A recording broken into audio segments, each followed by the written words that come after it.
Hello everybody, welcome to the Lotus Fire Showroom. Why I tripped up on that for a second. My name is Pyrus Metaverse and we are live today with I was a teenage exocolonist voted by the viewers for this week. First of all, thank you for the lurk, Roach. Second of all, how you doing, Lucian Abyss? Lucian Abyss? Abyss. Yeah, so last night I sat here at 1 a.m. and I finished the first life of this game. And I was sad. And then I almost immediately started the second life, and I said, wait, we're streaming this tomorrow. Save it. This is an adventure we want to go through with stream. Because they voted. So here we go. This is a fun game. It's really chill and cozy, actually. We've mentioned this before. It feels like a bit of just a cozy visual novel type thing, but the deck building isn't really something I struggled that much with, so I think it's really just very simple, very fun, very emotional of an experience. It's been selected and suggested to me because very queer friendly, and while I am in the final week of Pride Month, final week of Pride Month, no, before last week of Pride Month, might as well stream it now, right? Better late than never, now that we have an open slot for a little bit, so I don't know if we're going to actually complete the game, finish the game by the end of the week, but in about a week I was able to do an entire life. For those of you who know what that means. So essentially the gameplay loop seems to be you wake up like this, they give you this. So I would like to extend a trigger warning on like death, a lot of death and grief, but other than that, nothing too bad so far. And yeah, you start like this, and like I feel like there's some timey-wimey stuff going on because it is a game with sci-fi and there's a wormhole involved, so it is what it is. But our character seems to remember our last lives, somewhat. I don't know how much we're gonna remember this time, but yeah, I don't want to go through it too much. But like the loop seems to be: wake up, make your character for a 10-year-old, go through that life. The game ends at 20 years old. You don't really get to do the last year, the 20th year, but the game ends at 20, and then you get like an epilogue, and then you get to do it all over again, possibly making things better, right? We've been struggling with making things. Well, we'll see how much we can make things better, because like now they had a lot of plot that didn't go anywhere necessarily in the first go, so I'm very excited to see what they're gonna offer here. Okay, so your head is pounding. Right, so we wake up in the fire. There's this thing. The Vertumna is the name of our ship. There's something important. No, not. The Vertumna is the name of the planet. My bad. It's like spring in like Latin. I'm assuming this is like autumn. There's something important you need to remember, and then we wake up. I lied. We collapse. Your body aches and your eyes burn from the smoke. A figure appears through the flames. It's your friend. Your friend? Wait, why can't you remember her name? She's gesturing and shouting at you, but all you hear is a ringing in your ears. So I've done both options. You get to do this. Happens at the beginning and at the end of the playthroughs, in my experience. So we'll see. We're gonna try and climb out. Try to stand up, one of your legs folds uselessly underneath you, it won't hold your weight. Your friend pulls you out of the rubble, she throws your arm over her shoulder and half drags you towards the door. Through it you see a deep eerie twilight, dark blue and cold against the heat of the fire against you. Glow season, as you can see. Glow. And then this like little doggy thing, glowing eyes. You shake your head to clear your vision. Is that some kind of dog like from Earth? Well, what kind of dog walks up to you while you're in pain mode? Hang on, sorry, I don't know my TikTok chat. In the middle of fire? Well, the answer is it's not a dog. The creature howls and lunges, its jaws open. Play my music.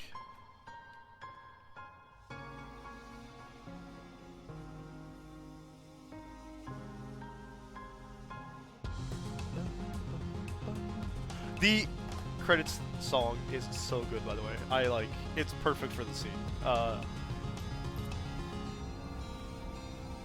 don't know why I thought the Vertumnal was the ship. This is the Stratospheric. You are born on the Stratospheric, Earth's first colony ship. Halfway through its 20-year voyage to a wormhole at the edge of the Sol system. Your parents run the hydroponic gardens, which make fresh air and vegetables for the ship. Like the other colonists, they bravely chose to make this one-way journey to the uncharted planet Vertumnal IV, in the hope they could escape Earth's troubles. They had you the old-fashioned way, merging their genes like they merged their cultures and traditions. They named you. Okay, so last time we went, Solanacea. I want to see what else they have to offer. You could just type it in. Solanacea it is. You're a bright-eyed child with an active imagination, sometimes too active, your mom says. Use the sliders on top left to select pronouns and late teen appearances. So I really like this as well.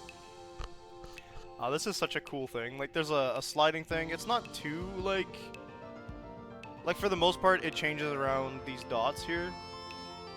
So we went very androgynous last time. I'm gonna go for a little bit more, I'm gonna go for feminine. I'm curious to see what it goes. And then, I like the they-them concept here. Childhood friend, question mark. We don't have our enhancement. This is character creation. It's very simple. Your earliest memories are your 4th birthday. There's a big cake with neat hollow effects that looks like fire, but when you reach out to touch it, all you get is a handful of icing. Yummy! Your favorite present is... I don't remember this at all. Hold up. Need to find... Yeah, I don't think I got this. Okay, so they gave us an enhancement last time. Is this what the... Interesting.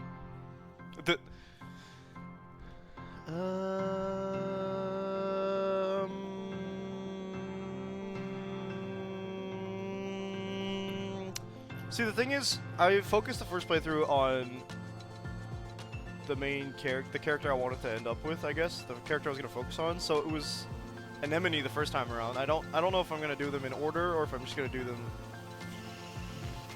We don't have to stat fuse ourselves yet. Let's go for a learning tablet. I think that we failed a lot when it came to like brainy stuff last time, and biology might help us for like certain things. It's a thought process I've got here. You struggle a lot when you just don't know what you're doing in this game. I think that's part of what makes the first playthrough so learn based. Hal does science, which is what runs the ship. He also teaches the older kids. The tablet has some games that teach math using pictures and has a lot of letters you can't read yet. From as early as you remember, you've had vivid dreams every night. You dream about strangers who seem so familiar, and wide open space is very different from the stratospheric. Sometimes the dreams are bad, and it makes you scared to go to sleep. So every night before lights out, your dad tells you a bedtime story. This is also new. You often ask for Tales of Earth, a place you've only seen in holovids. Your dad doesn't want to talk about it. How about we save that for another time, you'll say, or maybe when you're older. First, made-up stories. Your favorite is? These are the 3 types of, like, decks you could, or challenges you could do. So physical, I want to say social, and mental. We're gonna go, like I said, this one. Future Dog and the Space Cadets. Future Dog can turn into a light beam that the cadets can ride on. They have adventures in the farthest reaches of space. It's kind of like you.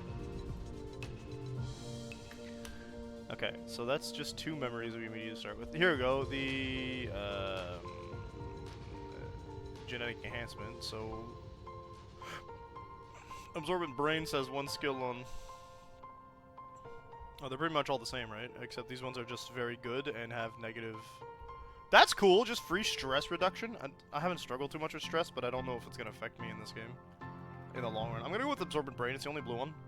Professor Hal says kids learn fast because their brains are like sponges, but when people get older, they can't absorb as much new stuff. Not for you! You're always learning, and your curiosity knows no end. See, there you go. That's what would have told us. So, like, Cal would have been a thing. We got tangent. We got this. I feel like I'm gonna have to do that sometime down the road. I want to do Tammy a lot. She's not here.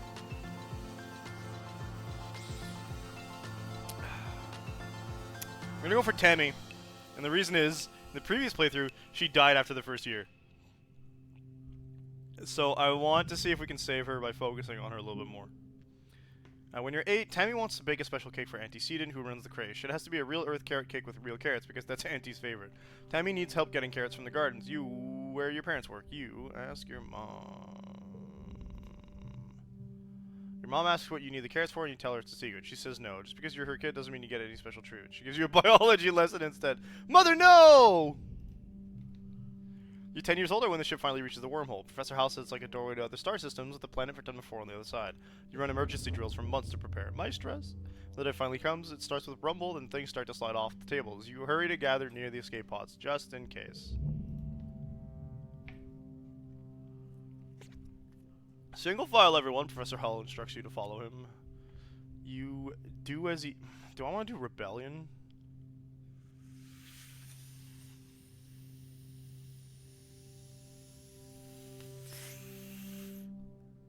We did loyalty last time. I'm gonna get... Yeah, let's go with this rebellion. Professor Hal grabs you by the scruff of your neck. Nope, sorry, Selena. This is no time to be playing around. You'll have to come with the rest of the class. The emergency area is crowded with families. It's gonna be fine, Selena. That's this. We'll be through the wormhole and down on the planet before you know it, just like we practiced. Your mom gives him a sharp, worried look. Mom says no. Got the stress icon here. Red emergency light switch on as a siren begins to sound somewhere distant in the ship. You try to breathe slowly, you're taut, but you're very scared. You look out the porthole. The stars are gone. When you're frightened, you...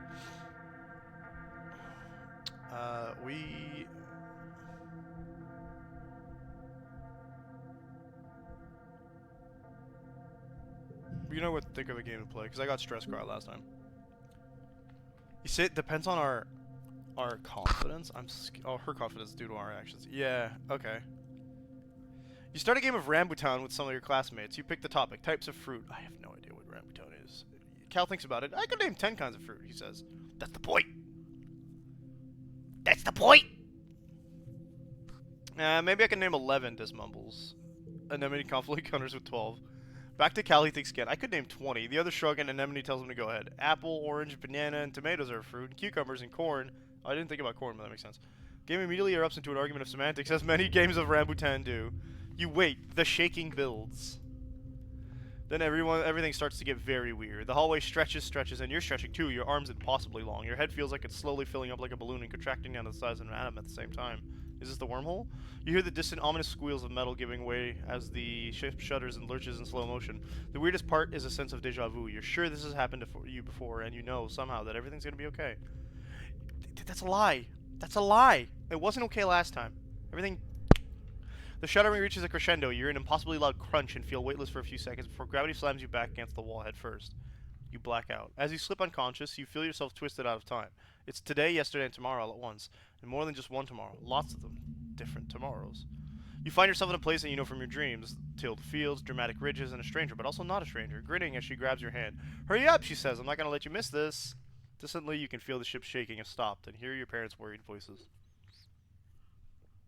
Feeling safe, you slip further into the warm embrace of the stars. You drift.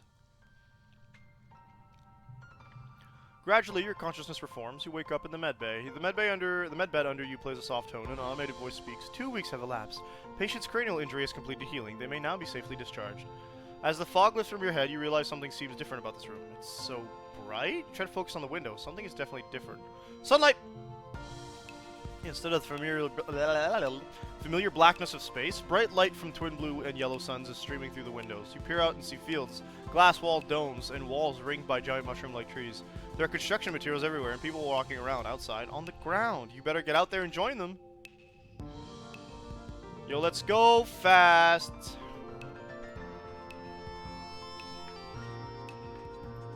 Obviously, we gotta talk to Tammy, see what her requirements are. Oh, Tammy jumps to step out of the ship's quarters and behind her. You're awake. I've been asleep in medbay for days. Are you all better? You rub your eyes. You do feel groggy. Everything is so strange. The air feels moist, and the ground is covered with pale blue powder that crunches under your feet. The reflections of it are blinding. Off it are blinding.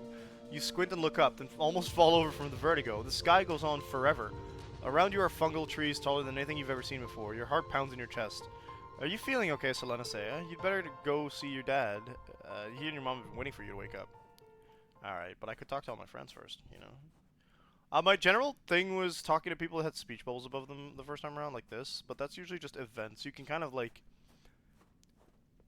make things happen by not... I was still living in the Helio colony in my brain. Okay, hold up. I guess there's only 2 people here. Selena, your dad gives you a big warm hug. I'm so happy you're finally awake. Dr. Instance thought it'd be best to keep you asleep while your noggin healed. Your mother... Whoa, coffee. Your mother and I thought it'd be best to keep you asleep while you're... Sorry, no. Your mother and I thought you might sleep away the whole year. My snoozy little gooseberry. He's got the weirdest, like, little names for us. We're gonna have to go Rebellion, so I think we're gonna have to say he's embarrassing. He checks your head and looks relieved. He was clearly very worried about you, but covers it up with jokes and smiles. He's so embarrassing. No, it doesn't do anything. Welcome to Vertumno, he says, gesturing around you. You've never seen the stratospheric from the outside, except in pictures. The ship has been separated in 2, and parts taken off to form other buildings and a big wall around the whole colony. The alien jungle creeps right up the wall. Only the geodesic greenhouses pass outside it, dotting their way up the hill. What's outside the walls? Oh, don't worry about that, my dear aubergine. You couldn't just call us an eggplant, eh? He says, nothing that could hurt you. We just don't want you getting lost in the big world out there. He's lying. Oh, before I forget, he pulls a package out from his satchel and hands it to you. You blink and stare at it blankly. Don't you know what date it is? He asks. You honestly don't. You remind him that you've been asleep in med day. Happy birthday, he shouts, wrapping you in a warm hug. Your birthday already. You feel a dizzying sense of deja vu.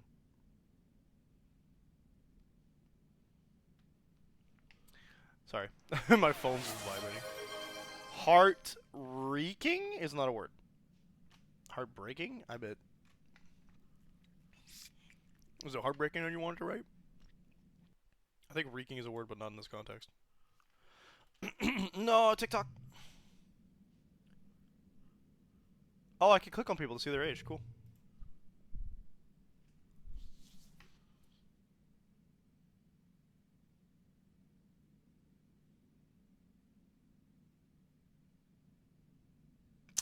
Did you make the same typo, or do you actually mean reeking? Are you trying to say wrecking? Wrenching makes sense to me. Which one of the two?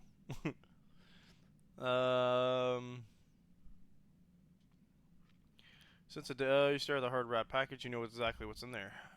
I know what's in it, father. Ah, who ruined the surprise? Was it Seek? I'll bet it was Seek. They hate fun. He grins at ads. I'll tell them I said that. Wrecking. Okay, cool. No, don't be sorry. I just need to know to translate properly.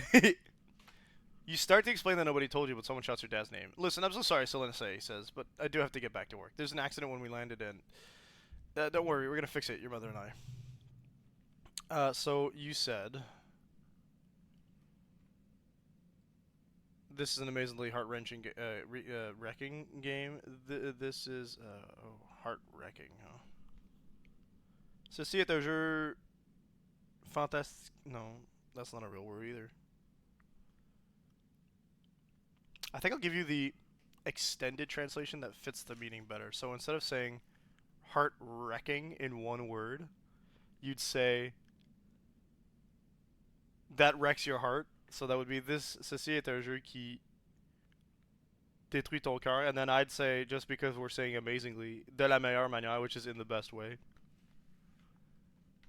The points to the large stories came out, or you can relax in your quarters. Nah, I don't believe in stress. We'll talk later tonight. Then kisses the top of your head and ruffles. Have a wonderful birthday, Solenasea.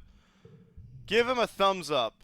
To enter buildings, click on the door on the flag beside it. Yeah, okay, we know this. We know how to play. So our two choices are... Oh, hello, Dis. We don't like Dis on this channel. Not yet, anyway. Because we didn't get to see the little rundown, but when they tell us about... When they tell us about Tangent and Dis, they tell you both... Dice? Dis? Who all died? Okay. Tammy. Tammy died first. Then it was Hal, I think. Then we lost Tammy's dad. Then we and spoilers for Ada specifically. Then we lost Kombucha. And then I think it was no names for the... No, my parents. Both my parents died. That happened. And then I think mostly it was no names for the rest of it, I think. I'm not sure. I didn't... I was deathly afraid that Anemone would die. I was like, please don't. Don't do this to me. So yeah. When they gave us a rundown of who the characters are, Dis and Tangent are... The full sweep! Ah! We had the, Yeah, so when they gave us a rundown for Tan, getting back on my topic that I'm trying to brain into, okay. They tell you Tan is transitioning from male-born, or not male-born to, sorry, not female-born to female, with the genetic enhancements, and that this has caused a rift between her and Dice, and that they don't talk anymore because of that. I'm like, oh, okay, so I've been warned that there's one of the characters that's kind of a jerk regarding, like, bigotry. Here we are. Okay. See, hiding from somebody, seems to be watching the gate in Wealth South, where grown-ups are coming and going. Kids aren't allowed past the walls, he says quietly without looking up. They say there's nothing to be afraid of, but then why do we need the walls? You stare at the gate and you have a sudden rush of memories so strong you think you might faint. You imagine something crashing through the wall, something enormous, dark, and wriggly. It's this big monster. So you're saying I did really bad on my first playthrough, huh? For years in space, you've had remembered nightmares of monsters, of your ship being destroyed, of sifting through wreckage that used to be your home, trying to find something. Your dad always told you the dreams weren't real. Breaking you from your daydream, we'll call him Dice. I think Dis doesn't match the Y. Whispers, I think there are monsters out there. Stop making things up. You shake the vision from your head. It was just a dream. Your dad just told you there's nothing to be afraid of. You tell him there aren't any monsters. You're all the same. I shouldn't even bother. I wonder if I can actually get him to react positively. Because when you say you believe him, he says you're teasing him. What's this? Where's that little red thing there? Nem? Hi, Exocolonist. Anemone really seems at home here. She's rolling a sports ball around with her foot, making patterns in the weird blue snow. Stuff's different from snow on Earth, she tells me, because it isn't cold, but it's still neat, and you can make stuff out of it. Your foggy head clears a little. Anemone is simple, physical, real. You always feel grounded next to her. What are you making? Just snow spirals, she says, but earlier me and Cal made a big snow pal. You missed it while you were sleeping in medbay. She smiles her broad gap-toothed smile at you. Now that you're awake, we can play. Have you seen any monsters? Nope, just some little bugs. Grown-ups would say if there were monsters, right? Ha!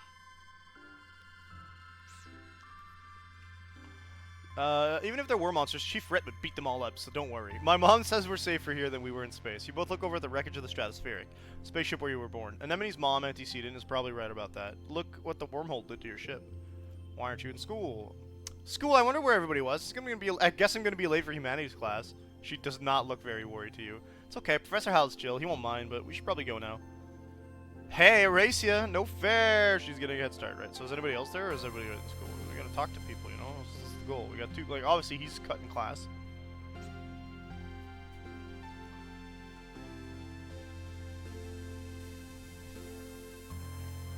Alright.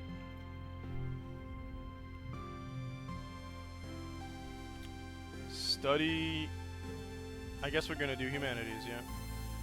Welcome, Solonasea. Professor Hal greets you. I hope you're all warmed up and ready to study the glorious humanities, history, literature, language, media, and philosophy. And yes, if we're lucky, we'll have a little ancient earth poetry too. He seems excited about the last bit. And by the way, if anyone is interested in taking engineering classes, please register through Congruence, the scheduling system, when you have a chance. She'll be helping me teach them.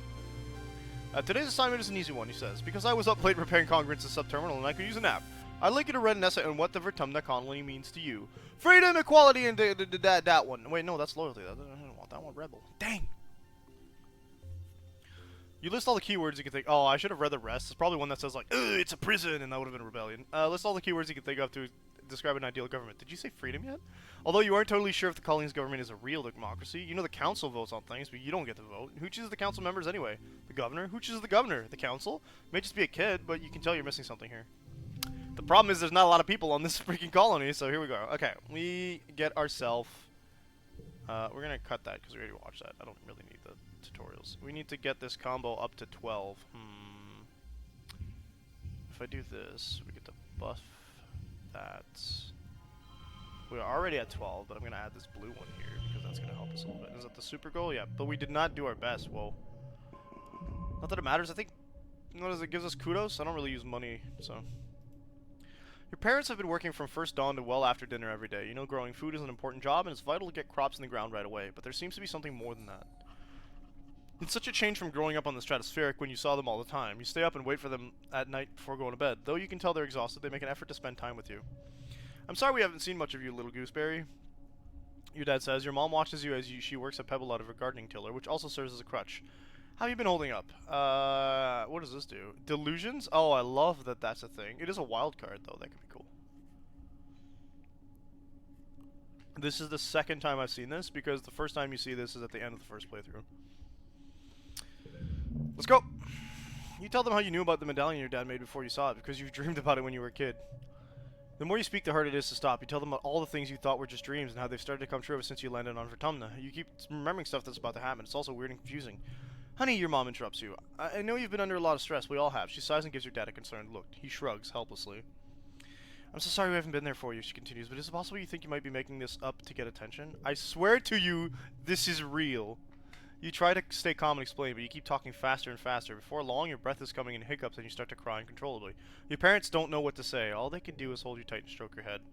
I love that the game does that sometimes, just tossing me back to the top. Of course they don't believe you, and you can't think of a way to prove it to them. When you've calmed down a bit, you hear them quietly talking quietly to each other over your head. They did have a bad concussion. Maybe there was permanent damage. Hey, how dare you! No, I never met Sim. I don't know what a Sim is. Dang. What if our baby... They look so anxious and pain now. You feel even worse than before. They insist you go back to see Dr. Instance for a checkup and take you there immediately. You end up spending another month in... Hey, wait, no! Dr. Instance insists on giving you sleeping medicine that makes you drowsy, but at least you just aren't asleep the entire time like before. She takes a lot of health readings, you take notes too, and learn a bit about medicine, because there's nothing else to do. Not the stress, it's boring and stressful at the same time. Your parents come to visit you in the evening, but nobody wants to talk about the dreams, or memories, or whatever they are. Or were. You've been sleeping deeply with this medicine, so at least you haven't had the remembering feeling in a while. Oh, no, what? I mean, I'm going to be playing this game a lot, even if it isn't all, like... If we don't manage to finish everything I want to do in this game during the week, you could bet your booty we're going to be playing it off stream. I don't know if I'm going to be streaming it as much as possible, because, like, I usually play it when I have the opportunity to, but... Oh, baby. When you try to bring the subject up, Dr. Instance always tells you should get some rest and tells the bed to give you more sleeping drugs. How dare you! This is medical abuse! You feel trapped and helpless. Days blur into one another in a haze of sleep. In your lucid moments, you look longingly through the windows at the colony, bustling with the first excitement of life on a new planet. You realize that no one will believe you if you keep talking about living past lives. Or worse, you'll end up here again, wasting all your time sleeping. If you really are living this life over and over again, time is something you can't waste. You need to figure out what's happening. After a month of enforced rest, Dr. Instance says she can see nothing wrong with you and that you must simply be feeling the effects of stress. You just need to take it easy, my little tomato, your dad tells you. Landing on Vertumna has been a big change for all of us. It's natural to feel anxious and act out. Your mom looks disappointed, but she tells you she loves you. How dare you! Both of you! You know, says your dad, raising an eyebrow at your mom. I think there's lots of different ways. Okay, we've had this conversation. Sorry, we haven't had this conversation yet. Well, we've had this. So they're going to tell us, but we both agree this college is an experiment, and that means you're going to do things differently on Earth. You're old enough now to start making your own decisions about your education and future. That means you find your own way. We'll accept that. We'll be proud of you no matter what you do. Try talking to your friends. They may have ideas for how you can spend your time. And come by geoponics. We could use your help. Get the shovel dirty if we want to physics up. This week you had a few more bouts of deja vu, remembering what somebody's about to say or just do just before they do. Something they actually do, not always. This morning you were sure Professor Howell was going to trip on the uneven floor in the cafeteria and spill his plates of hash browns. You've been told Mars to watch. He didn't, though. As Professor Howell walked away, his hash browns saved for today, Mars calls you a liar and a dummy. How dare you. Tammy! I've never seen this Tammy before, for the record. At night, your dreams are all mixed up with stuff that you know can't be real. You're chased by memory monsters the size of buildings, only be saved by strange people you've never met. You're holding hands with someone you love. You're crying as you help lift a shrouded body into the colony recycler. Everything seems so familiar, but when you try to recall their faces, when you wake up, they're smeared in your memory like wet paint. You've lived this life before. In your dreams, you're sure of it. In the light of day, you try to remember everything from your dreams, but it's impossible. You can't live a lifetime in dreams. And anytime you try to tell someone, they think you're playing a trick, or that you're sick, you need to go to medbay. You eventually decide to stay quiet about your strange dreams. Why? Secret powers. You start keeping a private journal on your holopod, recording the events where you remember something before it happens. You also write down your dreams, and when they have that feeling of being real, you like the idea of being magic and seeing the future, but some of these dreams are very scary. No kidding. You hope that, like Professor Howell's hash browns, they don't all come true. Well, Howell's hash browns has been saved twice so far, so... Tan? Tangent is hunched over her holopalm, frowning and poking angrily at the air. She speaks without looking up at you. Professor Howell wants us to prep a list of native flora with pictures. There should be a catalog on the colony hall on it, but I can't find it anywhere. I'll help you find it. You launch your own holopalm and start searching the colony's Holland archives for a list of autumnal plants and animals. 10 minutes later, you find it buried under survey logistics in the expedition list. Then he passes by and pulls a face at the two of you. Hey, holo nerds, she shouts. School's over. Come play sports ball in the sunshine. Tang just rolls her eyes. Yes, she would. Do a trick! Anemone's bumping a sports ball with her wrist, trying to keep it in the air. Yeah, you bounce the ball back and forth with her, trying to see how many times you can rally. Anemone tells you about the new sports ball court. Proper regulation-sized court, way bigger than the little 0G one on the Stratospheric. Her brother, Calm, is coaching the junior sports ball team this year. He's so great, she says. He's good at everything, especially spiking. He's coaching me to play awesome like him. You should come join us. Yeah, so by talking to people, we get new events that we can, like, train certain stats in. Tammy! See Tammy sitting quietly near the entrance to the lounge. You've known her for, well, your whole entire life. Back on the ship, you used to play with her. Tammy had the best doll collection. After her mom died, her dad used all his nanoprinter credits to print her a different doll every month for a whole year. My mouse is moving by itself, and I hate that. There we go. Her ears perk up when she sees you. Oh, hello, Selensea, she says. Your voice is soft. Her voice is soft and dreamy, like a beam of starlight. Do you want to play dolls? I sure do. Yeah, empathy, let's go. You don't think Tammy will ever be too old to play with dolls. If anything, she has even more of them now. She takes you to her quarters and brings out her entire Stacy doll collection. A disturbingly realistic baby with real bowel movements, and 2 super fancy posable dolls named Lily and Tilly who can be programmed to move on their own. Why did it have to be poop? What's that all about? Tammy isn't very good at the programming, so Lily and Tilly just roll around awkwardly when you turn them on. You cover quickly by saying they must be breakdancing at a club. The 2 of you spend the afternoon making up stories of their rise to stardom as professional dancers. Yeah, we can't have Tammy thinking that she's bad at programming. Mother! You find your mom hard at work setting up the greenhouse as a small construction crew. You see these plants pinned to the wall of your family's quarters for years now.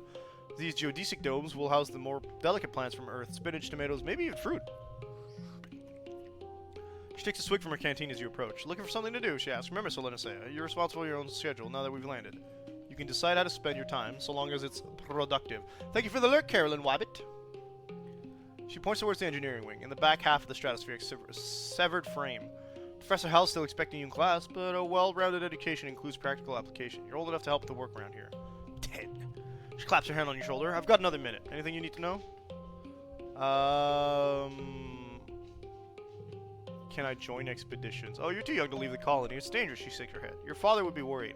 There's so much we still don't know about the world out there. Let the adults find out. Then maybe you can join them in a few years when you're older. She gives you a stern look. She isn't going to budge on this one. We've got... Okay, I don't really need to ask her all these questions because I know the answer to most of them. What I am going to need to do is maybe boost my bravery because at some point I want to get the what are they called? Achievements? Achievers? Of sneaking out. Hello, my little potato, your dad exclaims, smiling warmly. What have you been up to today? Playing in the fresh air. He breathes deeply, looks around. For Tom, that's magnificent, isn't it? You nod. Seasons, he shouts, throwing his hands wide. I miss seasons. Back on Earth, it got much colder. And the snow wasn't half as pretty as our spark snow. He sighs, stretching. You just wait till dust season. Both the suns will be high in the sky, and it'll be real hot then. You'll see. How do you know about this already? Is he living multiple lives? Cal's riding the geoponic gardens on his hoverboard. The board comes to a sudden shuddering stop on the rocky garden in front of you. Cal falls off, but catches his balance before he eats dirt. Hi, Solenasea. Real ground is way harder to hover on than ship floors. There are bumps everywhere. We'll have to adapt. Yeah, things are actually way better than planet side. Okay, hovering outside is rad. Look at this. Runs over a small depression on a nearby hill and presents it like something amazing. It's a skate bowl! A what now? It's like it's all round and the sides go up. Cal gestures to the bowl. So you can do hover tricks. He jumps on his board and shows you how it's done. Just gonna watch him. Nice. Stress reduction. Lovely. You spend a lazy hour watching Cal ride around the bowl, trying to do tricks and sometimes even landing. Mostly he falls off, but he's right back on a moment later. The air is so fresh and nice out here, and it's weird experiencing temperature. You start to get a little chilly as the first sun goes down and the slightly cooler, more blue sun rises. Cal, of course, doesn't notice at all. So I thought Cal would have been, like, more on the empathy side, but most of his stuff requires you to be tougher. Or, like, braver. No, it's animals. It's animals. It's a physical thing. Sharp whistle interrupts your thoughts. Hey, Solenasea, Mars calls out to you. Come here, I have a job for you. Okay. You walk over to Mars, who's sheltering from the snow. Oh, I love that you could just... I don't know any of these. It's so gross here, she complains. The spark snow would ruin my good clothes. At least on the ship we had climate control. Tammy made me some soy sweets, but there's no way I'm going out there in all these weather.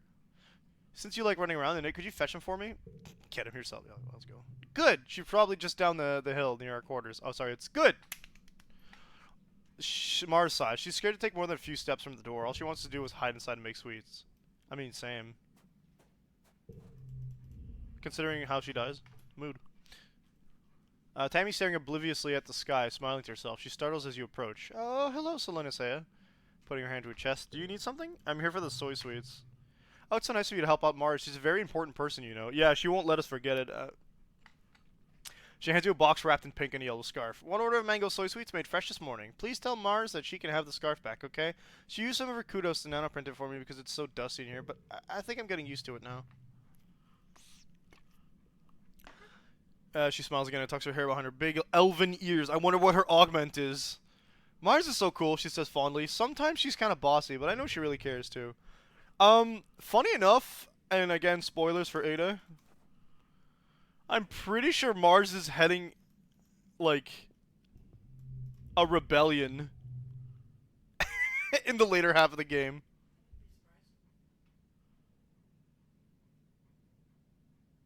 I don't have any of these stats. I'm not gonna eat them, that's for sure. Here it is. No, I don't want the loyalty points. You fool! Your tip, she tells you. Oh, and administrator seeks looking for someone to do delivery jobs for the depot. She says, I don't want to do it because, like, ew, running around here? No. Just go through there and tell them I referred you. I want the rebellion! I'm gonna go sleep. Don't like the stress level of mine. Sit alone with your holopomp. Oh, that's not so bad. But I want to join these two. Cal is braiding Tammy's long hair and weaving in strands of little colored baubles. This one's called a water... Oh, I've done this one too. When you hit... Oh yeah, I forgot about that. This one's called a waterfall braid, I think, he says. I saw it in an archive vid, but it's really tricky. He's doing a terrible job of it. His short, clumsy fingers getting all tangled in the strands. Dude, I wish I had this. What do we need? Creativity? Oh, no. We're, like, not even that far.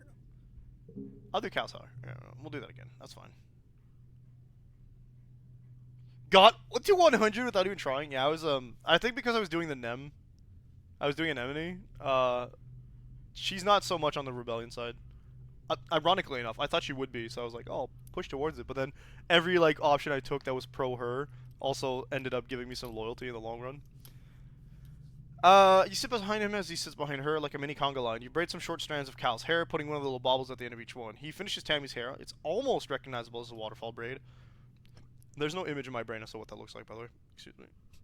Then touches his own braids and giggles. Now we'll do yours, they shout in unison. You jokingly try to escape, but Cal sits on your legs while Tammy gives you a beautiful braid. Good. Baby stuff. We keep the baby memories. We can upgrade things, and I don't remember how to upgrade memories. Oh yeah, with dice? Yeah, okay.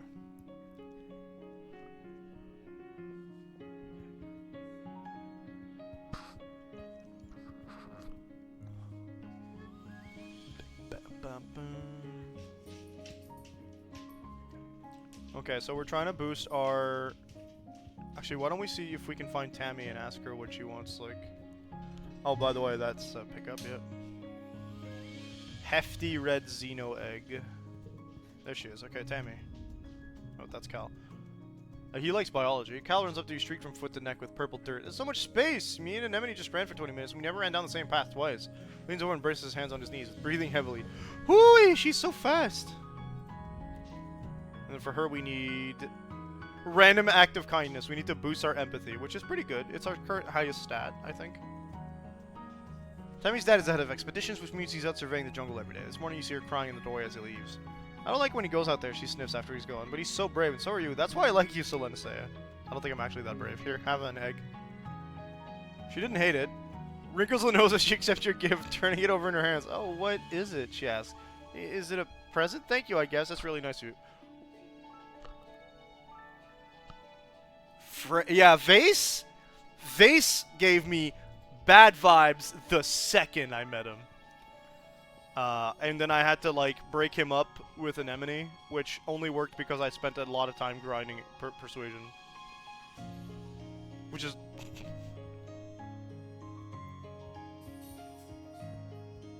Dice. See, I think that Dice... His storyline's gonna be around the fact that he's currently, like, kind of rude to his sister, and you can kind of fix him. You can kind of... He'll grow out of it, I think.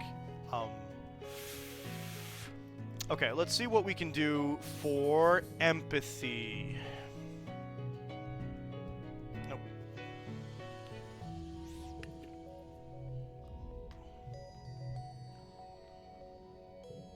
Okay, I can register for that. So using Congruence HoloNet scheduling almost as like a test on its own. You get some engineering and organizing buffs from that, and then let's go check what we can and cannot do here. So this gives us creativity, persuasion. This gives us engineering, reasoning, and tangent. Okay, this is all tangent stuff, right? Yeah. No. Where the hell would I get empathy? Okay. Well, keep walking around. See, we might not all have all the options right now. That's definitely not empathy. That gives me kudos though, which is cool. View the notice board. The food is bad, homie. Security reading doesn't matter. Please wear your masks. There's a lot of pollen everywhere.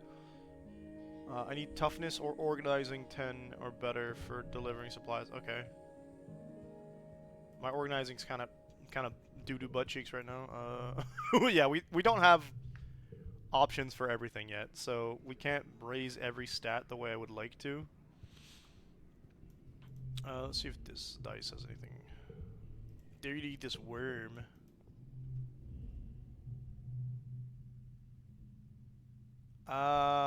It's organizing that we want.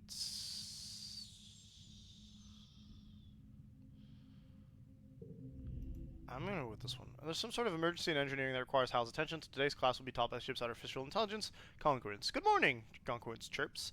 Today we're going to talk about the formation of the Vertumna Group and our decision to leave Earth. It's a very exciting topic, and we think you're finally ready to hear about it. Let's dig in.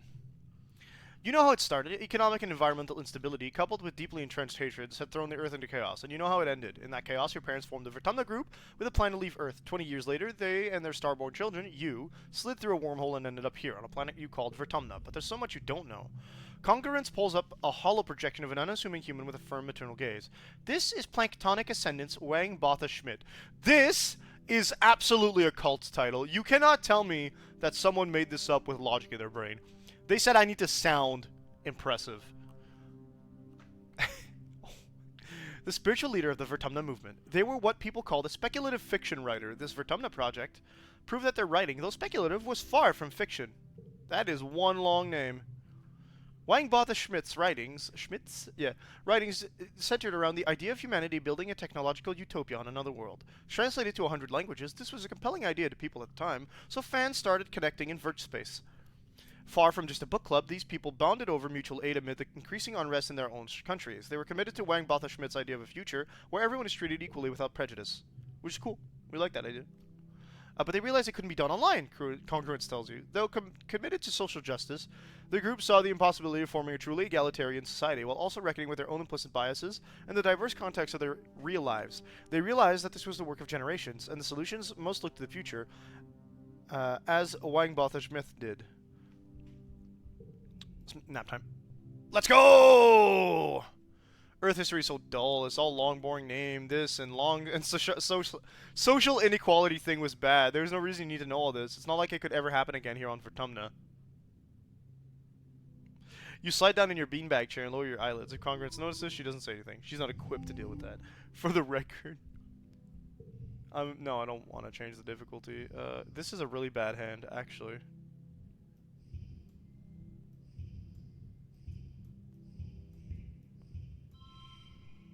Yeah, this is a very sad hand. If I do that...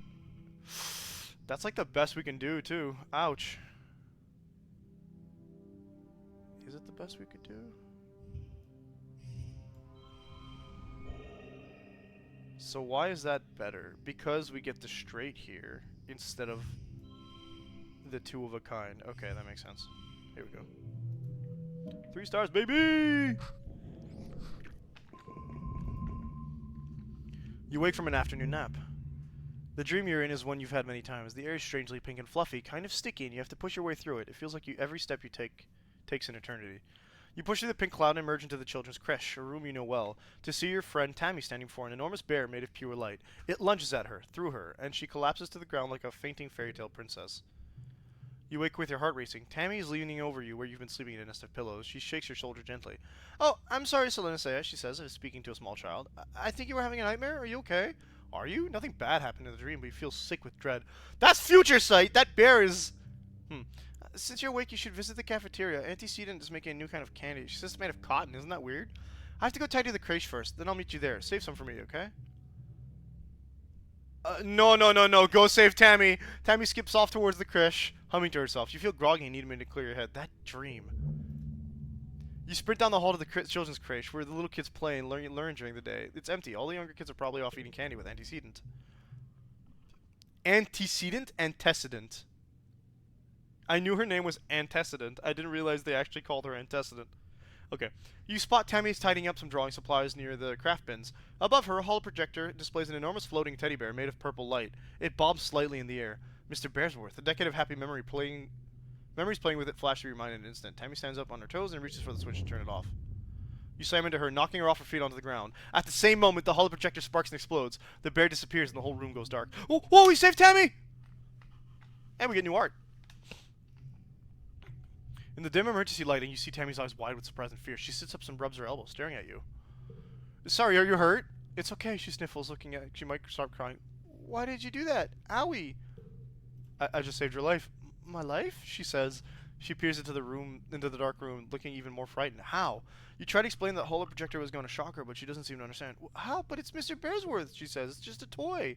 She doesn't believe you, but that's okay. You're just happy that you followed your dream and got here in time. You decide not to mention the dream, since she's weirded out already. After a minute, the lights come back on. The projector is dead, a thin trickle of stinky smoke coming from the base. Don't worry, Tammy says, brightening as she gets to her feet. Professor Hal can fix it. He can fix anything. Saving Tammy, baby!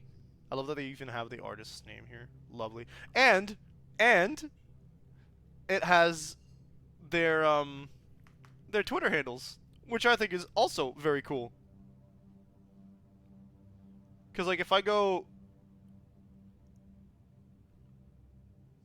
it's like BKO. There we go.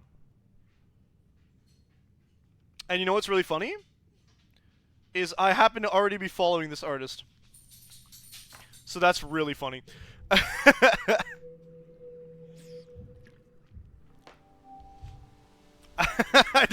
thought I recognized the name.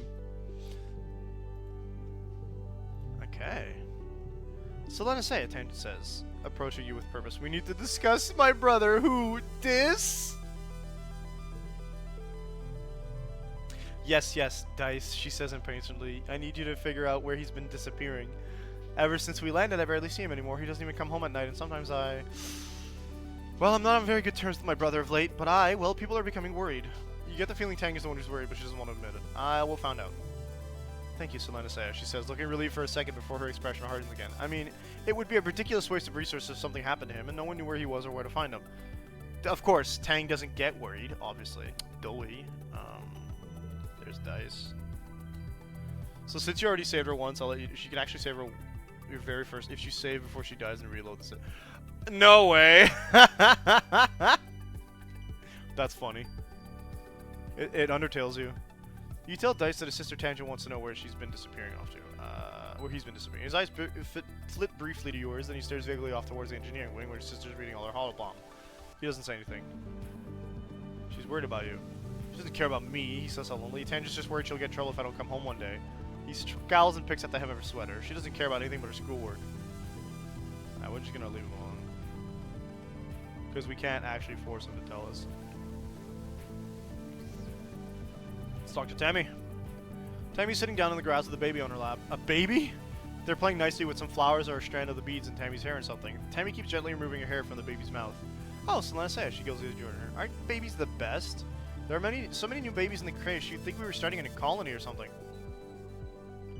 But the parents are too busy doing other work, and somebody needs to take care of the little ones. She looks down lovingly at the baby, who's now sucking on part of her skirt, getting it good and damp with baby drool. You could help too, it'd be fun. Babysitting! Yay! Baby chooses this moment, spit up a big puddle of pale yellow liquid onto Tammy's dress. Oopsie! Tammy coos and picks the baby up. Then she holds them out towards you. Could you take them for a minute while I find a towel? The baby hiccups and rolls their eyes. Rolls their eyes. They look a little queasy to you. Of course. You hold the baby. Oh, this is a secret stat, huh? Hold the baby against your shoulder and pat their back the way you see parents do sometimes. They let out a satisfyingly loud belch, and you feel a trickle of liquid run down your back naturally. But you don't care, because there's nothing better than that fresh baby smell. You decide you might take Tammy up on that babysitting job. Well, that's an interesting statement, but babies do apparently smell very nice. You'd think I would know. I don't remember.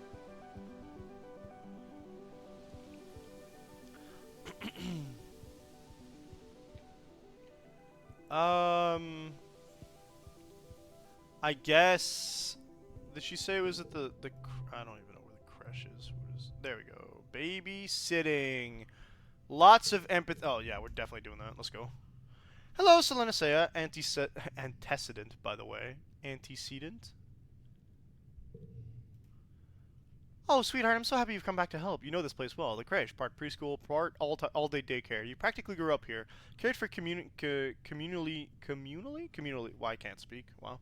While your parents work their shifts. A few kids even live in the creche full-time. In a way, Antecedent, a.k.a. Anne, a.k.a. Antecedent, Antecedent.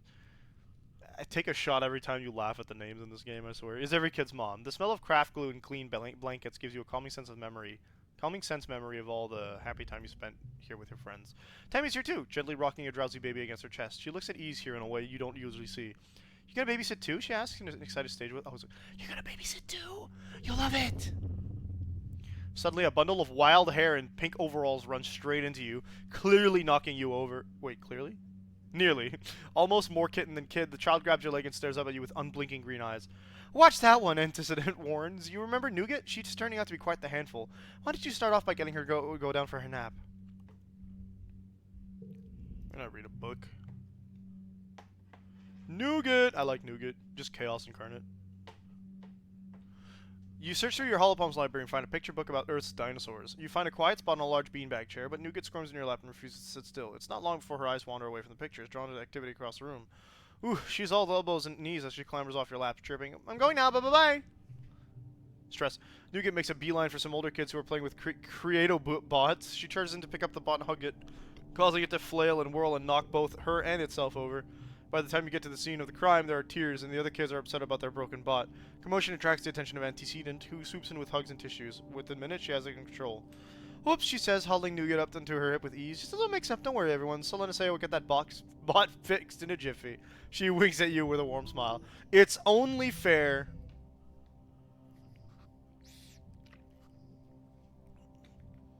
Oh, I get to do that? That's a 4. I don't want to do a 4. Huh.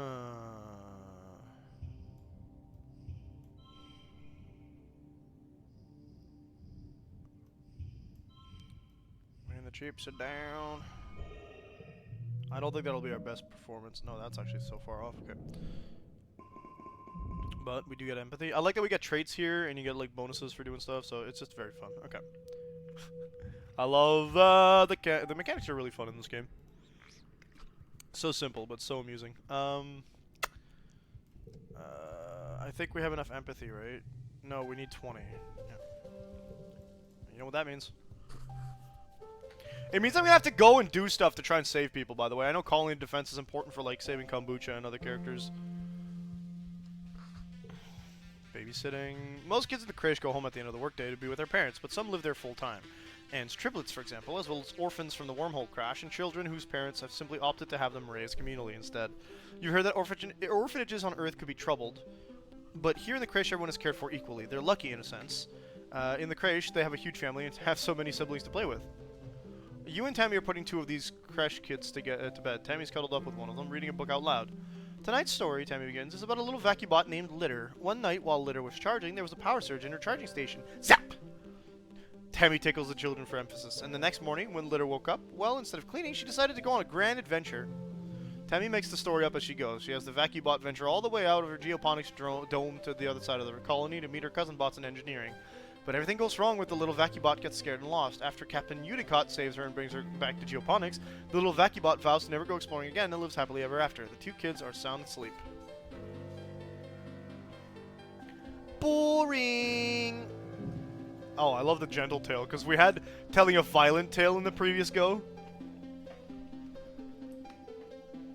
There's a single named character who can't be saved. So that'd be... Oh... It's Hal, isn't it? Not Hal. Is it Tammy's dad? That would make sense, but...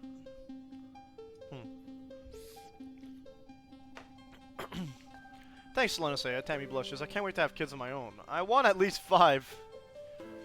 Maybe more even. Antecedent says I could have as many as I want, and she and the other creche parents will help raise them all together. I think I'd like that. Obviously, you gotta put 4 at the end. I wish I had another 2 we could slap it in here.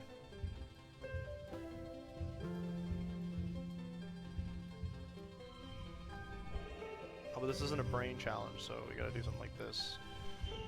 Yeah, that's better. Yep.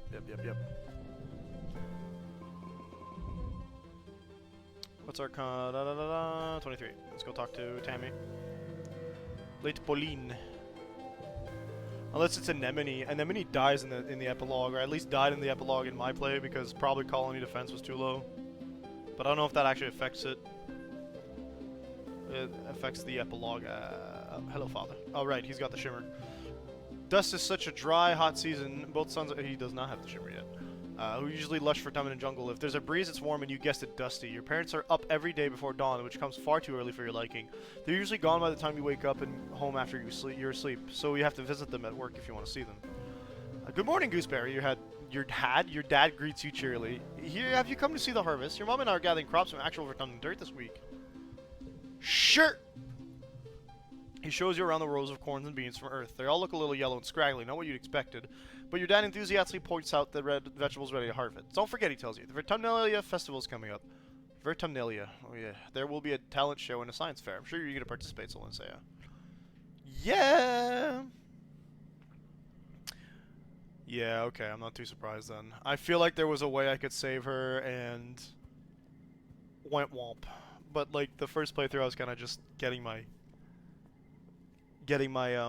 my bearings, I suppose. Which is, I guess it's the point. Hey, where's Tammy? Come on, I have the empathy for it. There she is. Camouflaging and stuff.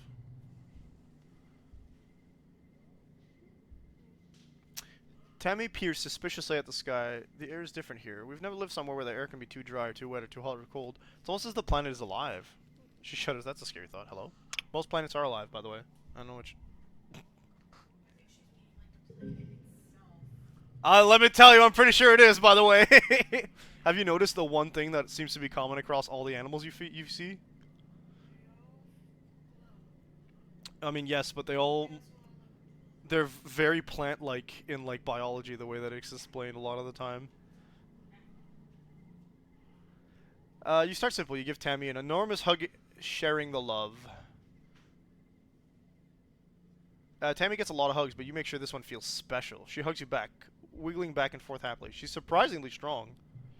Thanks, Selena, she says breathlessly, as you squeeze the wind out of her a little. I really, really needed that. Yay, we get cake! Yeah.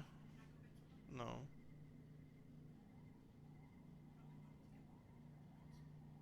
I, I mean, hang on. I like soda.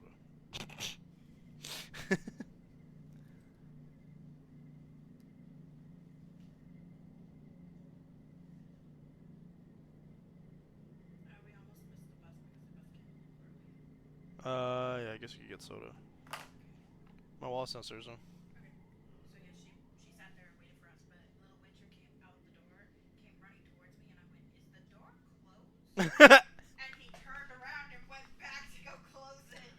You be walking the dog at the same time. Oh no. Oh, before you go, she adds, and produces a box with a slice of cake in it from the folds of her skirt. Where? Do you want this cake? They're so fun to make, but I need someone to help me eat them. I'll make you another one on your birthday if you like. We can trade hugs for cakes again. Yo, what a good trade. What the hell? Let's go. She's putting all this effort into baking, and I'm out here, like, just giving hugs for free? Of course, it's a good hug. It had to be a good hug. Cake is a universally loved gift. Except for Dice. Dice is such a stick in the mud. I'm kidding. Check this out. You want some cake? Ah, yeah. Yummy, I'll have to say some for Cal, too, she says. He really, really likes cake, and well, anything you can eat, really. That's good to know, actually. Thanks for that. I didn't realize you could learn that kind of stuff from other characters. So cake is a secret hack. Keep getting cake for my birthday. Okay. I still want to work on my empathy and such, so we're gonna have to keep going to babysit.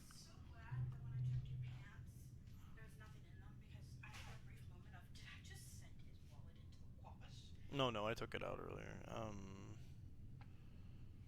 If you can manage not to get this one locked, that's the one I'd like to use.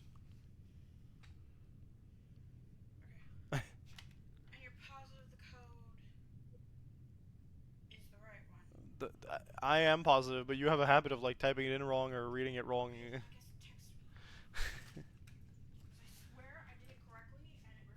Well, it worked, so maybe it was their machine. That's not completely impossible, but...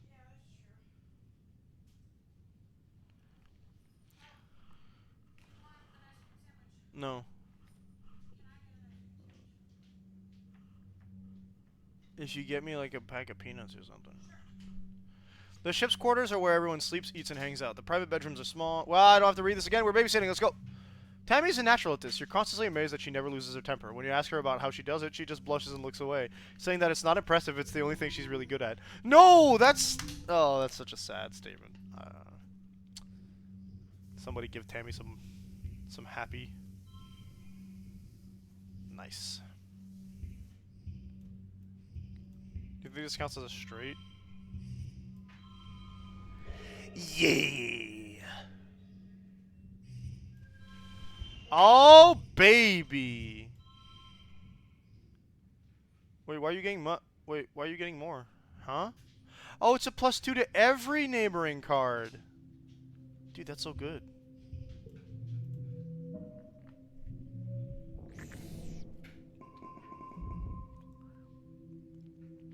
Befriend every character. That's actually a good one. That's a good idea. Just buy all the cake.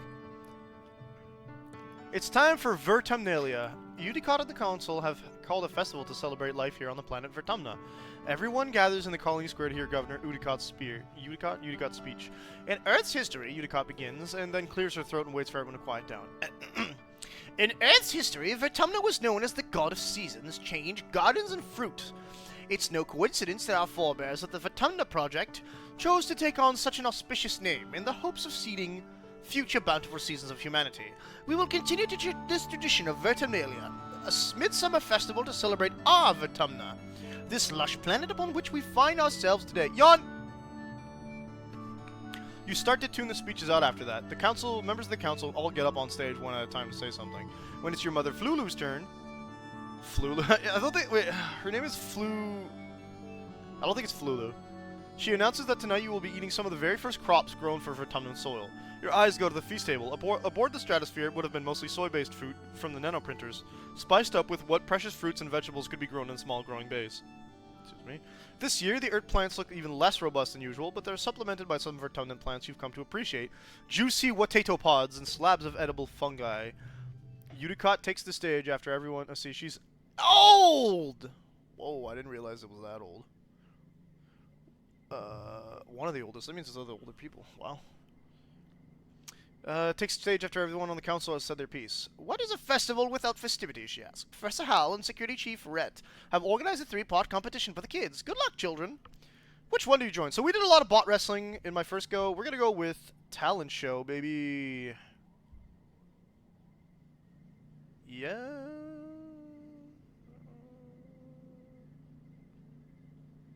My reasoning's better, but I want to go with Talent Show. No! It's an all-singing, all-dancing, all-talent extravaganza. The entire colony gathers to watch the show after dinner. First up, Dice plods up to the front of the stage. As the pop song starts to play, he just stands there, deadpan, staring into space with his arms at his sides while the singer belts out the first verse. Then as the chorus comes in, he suddenly springs to life, dancing and lip-syncing to the lyrics frantically, waving his arms and grinning maniacally, then collapses back to standing still once the chorus is over. It's hilarious, but you aren't sure you're supposed to be laughing. No, wait, that was good. I think he's just doing like some weird kind of interpretive dancing type stuff. Next, Mars performs a choreographed dance routine to an old Earth song by an AI idol. Okay, so she's a Miku fan? She has light emitting balls at the end of her hair, which she swings around everywhere in the dim light, while controlling a small floating ball drone who dances with her. It's total overkill, but it is impressive. What do? We have to do a magic act. Right, so 3 rounds in this stuff. You're going to go here. I'm going to put you there. And ideally, if we want a straight, I'd have to put the 0. No, we can't get a straight. So...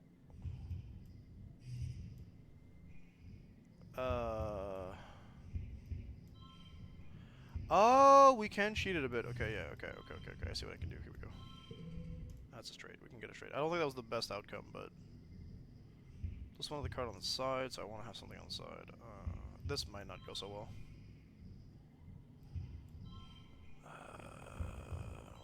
So we have a form of a straight. Oof.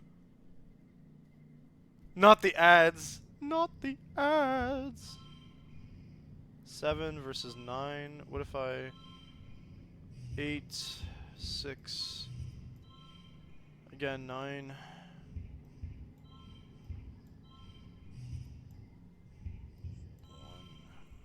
11 is better. 5? Okay, what if I... 12 is also better. Go with 12. We gotta get 18. This gives us a buff to the last card. So if I put a 1 here and a 0 there, we get a 2. 1.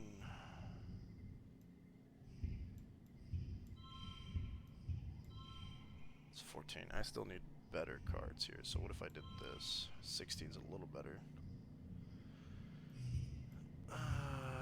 12, 13, 16. I don't think we're gonna make this one.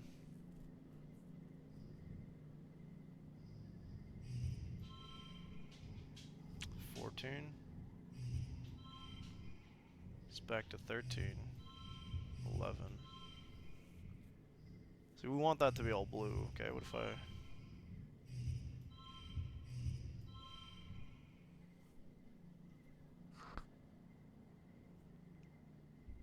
Oh, you get de-stress. You're right, I could push through. Well, okay, but we want the kudos if I can pull it off. Well,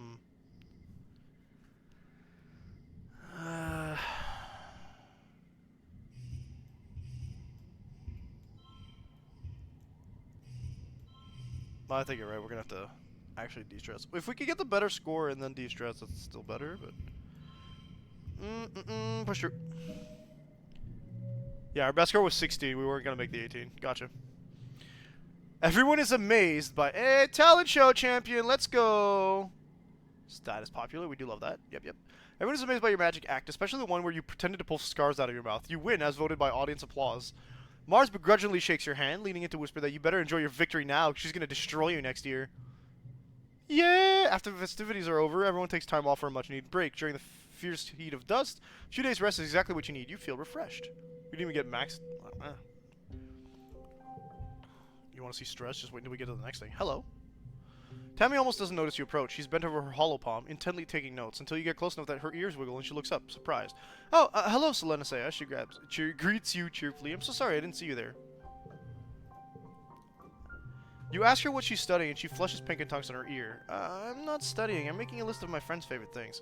That's studying. She laughs a little, and, well, you're my friend, so what's your favorite color? We're gonna go with yellow in this case. Yellow's my favorite. Yeah, I had a feeling. She notes your answer, then asks what your favorite dessert is. A spoonful of pure sugar. I'm gonna go with space cake. Yay, space cake is my favorite too. Okay, last question. What's your favorite toy? Dolls, baby. Me too! I didn't even... Okay. What are your favorite things? I like the color yellow. My doll's my favorite sweetest cake. Yo, same. She did say that at the same time, but... Wait, that's good. Now we have, like... Because if I click on Anemone, we know all her fun stuff, right? Except, like, I never got this. Tragically enough. So if I go to Tammy... Didn't add anything!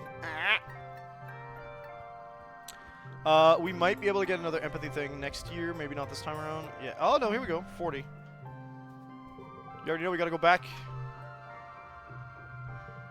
Babysitting. Back on Earth, you know humans used to have babies willy-nilly with very little planning. Here, making a new human requires approval from the Council. There haven't been any new babies since you landed. The one in your arms was born shortly before you passed through the wormhole. You hold the youngest member of the colony with reverence, staring down at her sweet, chubby cheeks. She's just a bundle of blinking, mildly confused joy, gazing sleepily up at you. She wiggles like she wants to get free from her swaddle. Don't fall for her tricks! Yeah, you know what's up. After a few minutes of struggling, the baby tires herself out and her eyes slip shut. Nice! Tammy walks over to you to see how you're doing. Aw, she explains. Looks like she likes you. Let me take her and put her down, okay? Of course, my wife is calling me.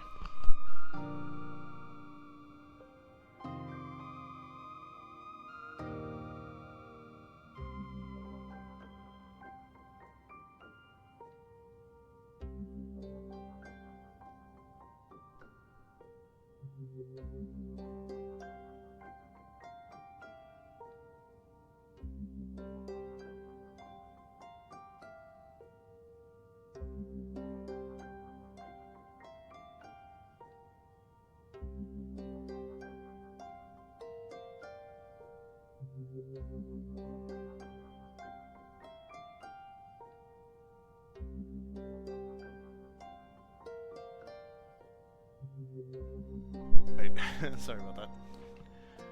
Yeah, I did just happen to pick all. Well, I was like, okay, yellow obviously is gonna be her favorite. Let's. The thought process behind yellow was, haha, yellow cards in this playthrough. Cake. Kinda knew she was gonna say cake. Dolls was like, mostly just me going, yeah, dolls, let's go. Takes a baby and sets her down in a crib in a quiet room. When he comes back and gives you a sunny smile. Well, we'll see how long that lasts. It'll be tough when all the babies are grown up and no one takes naps anymore. I'm gonna miss quiet time. I'm gonna miss the babies the most, though. I love babies. Now they're better once they can talk. Yeah, they're pretty cute. Which she does when she feels unsure of herself. She tugs on her ear a lot. Well, I hope that when the council allows new babies, if I'm old enough, that I can volunteer for it, she says shyly. I mean, I don't even know how it works, really, but they'll tell me, right? Hold up. Tammy doesn't know how babies are made? Have you tried looking it up? Selena say, as she explains, we're not allowed to look up restricted content. I mean, it's probably restricted, right? It has to be. You know for a fact that it is not. I do know the basics, though, she says defensively. Babies start as teeny weeny specks inside the womb, and then they get bigger and bigger, and then they come out. I just don't know the other stuff, like how they get there in the first place. Tammy, please! Oh, Tammy. Oh, Tammy. Thank goodness we have a 5 card. Love that. Let's go! That doesn't count as a straight, so it doesn't really matter. What if I did this? Yeah! We're gonna get an empathy trait. What's our empathy trait gonna be? Give it to me. Not yet? No. I guess you need 40? I don't know.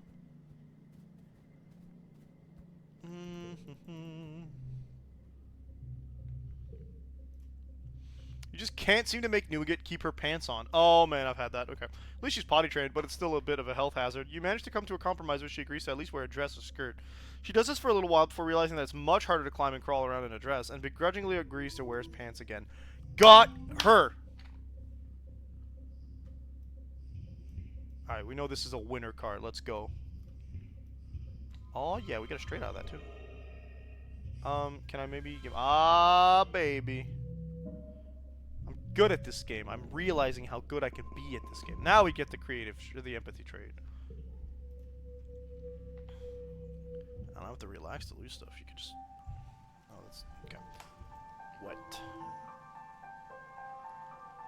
Pay to remove cards in the quarter spa. I mean, it's cool. It means I don't have to waste time to remove cards, I guess.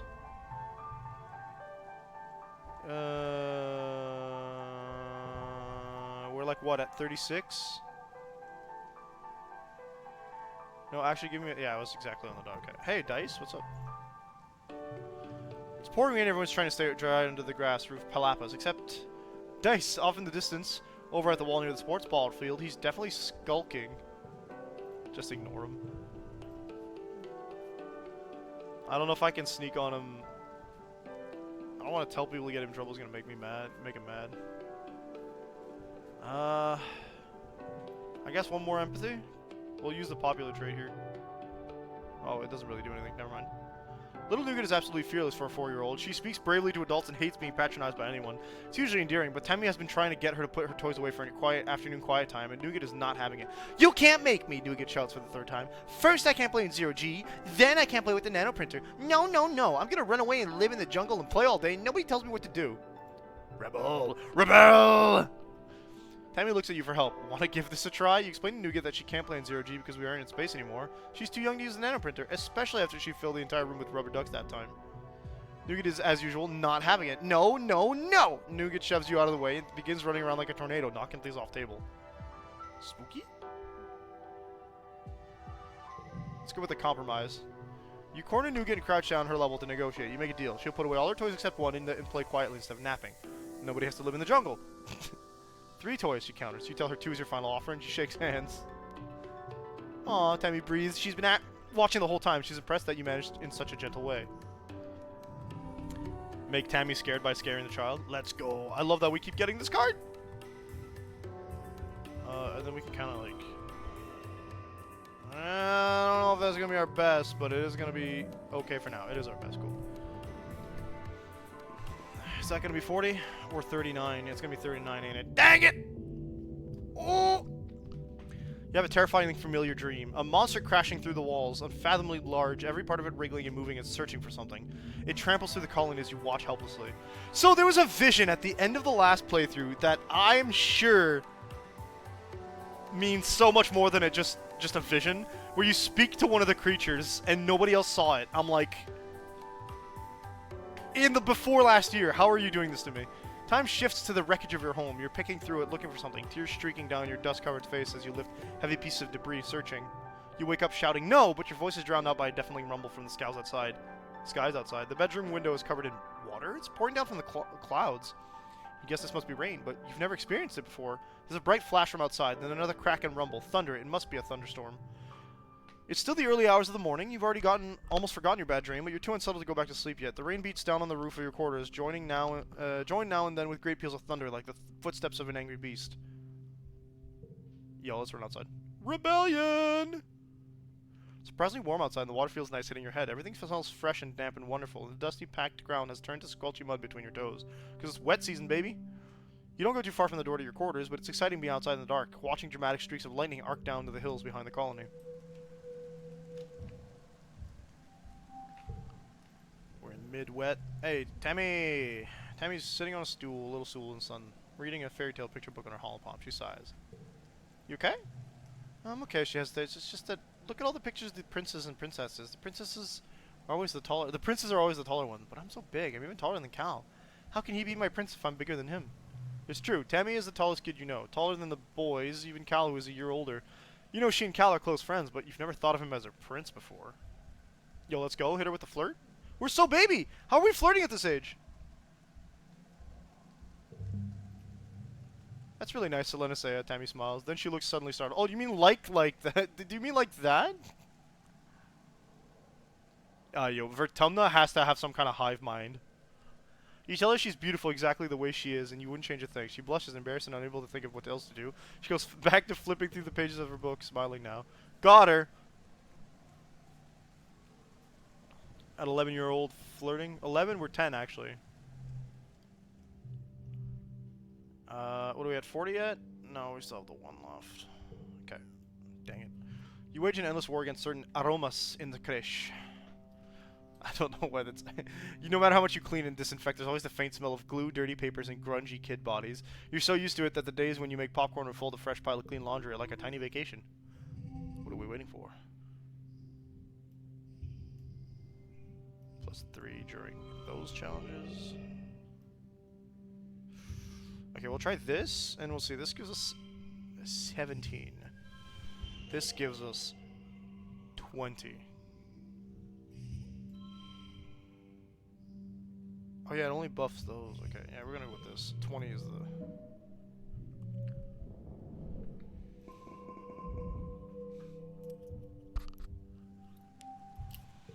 Late wit.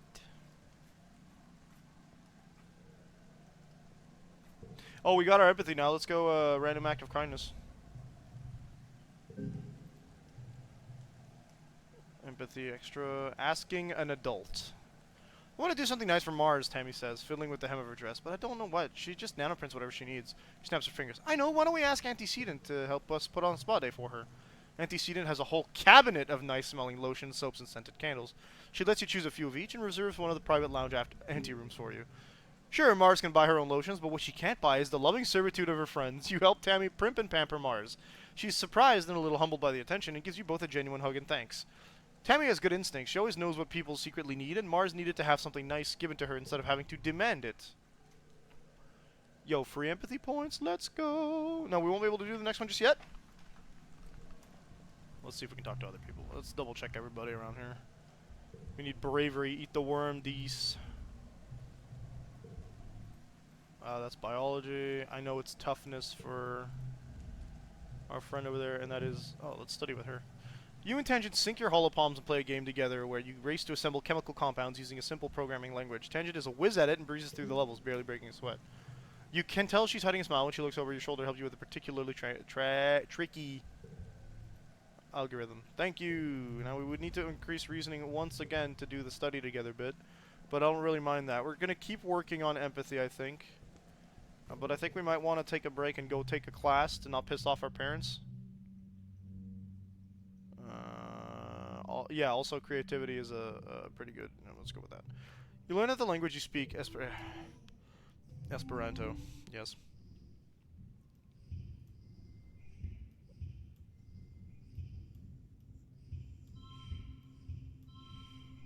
9 is booty, doo-doo butt cheeks. But if I do... Oh yeah, that's a lot better. Hey there. Yes. And still we could have done just a smidge better. The days have been getting shorter, with only the yellow sun barely skimming the horizon. On one morning, you wake in the darkness, have to check your holopalm to know what time it is. You see a holostream from Mars. Good morning, all my pals, if you can even call it morning. They named it glow season because, like, everything is crazy glowing out there in the dark. I'm staying the heck inside for the next month. What's the point of even going out if you can't see anything? It's going to be a long, boring month. No way, it looks cool out there. You peek out the window. The wormhole is the biggest you've ever seen it. It's like a massive fiery ring in the sky. Planet must be very close to it now. And out in the jungle, something new is taking place. The plants are flowering, glowing iridescent blooms. And everything is full of life. There are strange new sounds, long hooting calls and gurgling roars. After Mars's message is a notice from the council warning everyone to stay safe inside. Tammy's dad and the other surveyors have been called back, and the gate's closed for the month. There's a tension in the air, so everyone is waiting for something. It's glow season. Oh no, I couldn't do something with tan.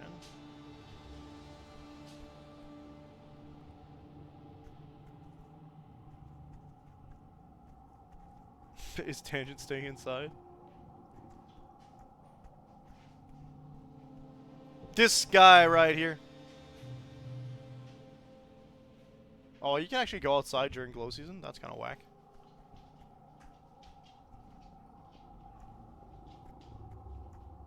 I guess when in doubt, do something.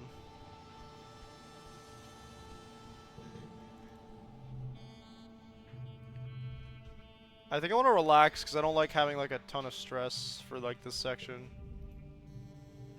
Kyle's day has a day's peaceful look. The area smells so good on Vertumna, and so does the dirt even. You notice his clothes are filthy, but obviously Cal couldn't care less. Anemone bounces in. Holy crap, there's so much space to run around and play in. Calm and Chief Fred set up an outdoor sports ball court, and it's way huger than the old one on the ship. Tangent carefully selects one cushion from the pile and perches on it. School's expanding some of the empty engineering base. He tells you, we're getting a big new lab to do experiments using local researchers. There's so much to learn about on this planet. Anemone rolls her eyes, but Tang continues. We shouldn't forget our studies just because we landed, she says primly. I'll explore the jungle. Selena is right. You hear over your shoulder, and you startle to find Dice standing right behind you. Ah! When did he get here? Peanuts. It's pink. What is it?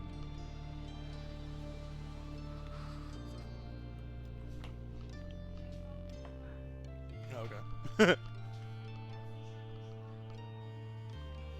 It's not bad. It's good. Did you hear those? Did you see those huge beasts in the jungle? As we were landing, Dees continues picking at a thread on his sweater until it unravels. I wonder if there are more out there. You've had less of the deja vu dreams coming to life feeling this week, and you're starting to think you'd even imagined it. But suddenly you get a prickling sensation in the back of your neck, and remember that Mars is about to enter the lounge and tell everyone to look outside. You stare at the door.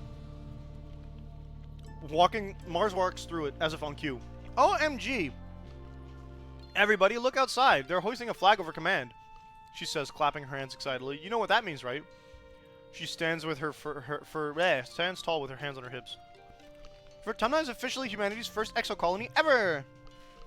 I didn't see this scene before.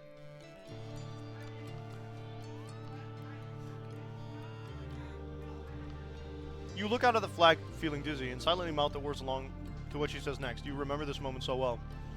This is history, kids, she explains, wrapping an enemy tangent under each arm. And we were there. That doesn't sound relaxing. No!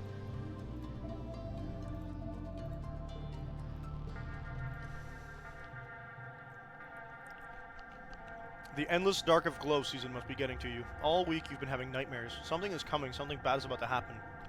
A dreadful mantra repeats in your head. You're hardly even surprised when the emergency sirens start up. You peek out at the gates. Yes, they should be closed, but they're open. Just as you dreamed or remembered, but the details are foggy. They were monsters. I don't have a choice. The closest assembly point is the children's crèche, but from the opposite direction you hear shouting and loud popping noises. Gunfire. Is the colony under attack? You find Deese and Tammy in the crèche. Tammy gestures for you to come crouch under the table next to them and takes your hand fearfully. The lights are dim. Are you scared? Tammy asks quietly, her eyes wide and tear-filled. I just don't want to fight. Me too, disagrees. Grown-ups always have to solve everything with fighting. It's better to avoid things, and they go away on their own. You're not sure if that's true this time, but you get what he's saying. You hear more gunfire and yelling, but within half an hour they play the old clear tone. Tammy's dad, Tonin. His name is Melatonin, by the way! His name is Melatonin! His first through the door as the lights come back on. He gives Tammy a huge hug and she bursts into tears again. You're relieved when your parents arrive with an ashen-faced Cal. They won't talk about what happened at Geoponics. After 2 weeks of darkness with the blue sun barely skimming the horizon, it begins to move higher in the sky and daytime returns. The council admits they don't know how the gates were opened or how the creatures got in. Some of the attacking creatures were once thought to be docile, others were species nobody had seen before. It was like something had driven them to assault the colony. At least nobody was killed this time.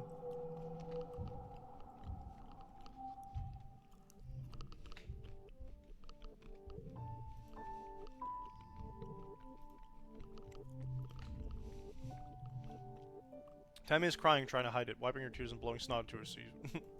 What's the matter?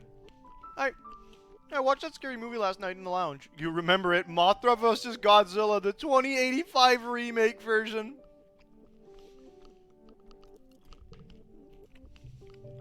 Well, sniffling. I had a bad dream where the monsters were knocking at my bedroom window. They were trying to get in. Now I can't stop thinking about it. I miss being in space. It was so much safer there. Listen, Mothra can go to space, I'm pretty sure, so maybe no. Space was more dangerous. Oh no! No, no, no, no, no, no, no, no, no, no! We can't ruin her her.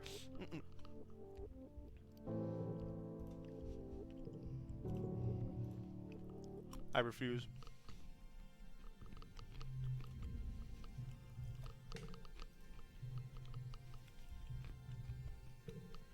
The soldiers will keep us safe. I hope so, but I can hear the monsters at night sometimes. Real ones out in the jungle, I can hear them trying to get in. They're scary. You both look towards the wall. She does have those big ears. Maybe she can really hear creatures gathering in the jungle. Scratching at the walls, looking for weak points. The thought gives you shivers.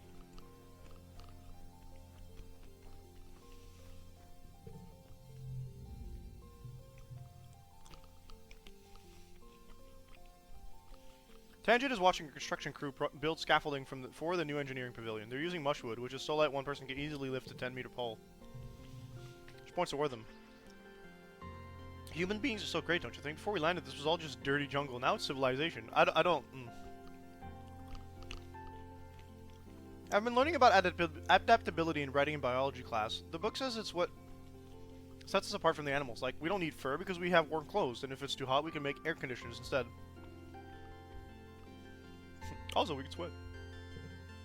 Yeah, totally. Humans are some of the only animals native to Earth that can sweat. I wonder, it seems so much warmer than that on Earth.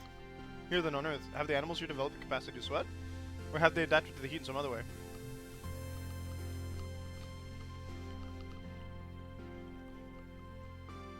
I'd like to see an alien do that, Tang says, primly. Look, humans look defenseless and weak, but we're the strongest species in the galaxy. Who else can bend reality to their will? Not an alien. Yeah, I bet. I bet not an alien. Epic foreshadowing.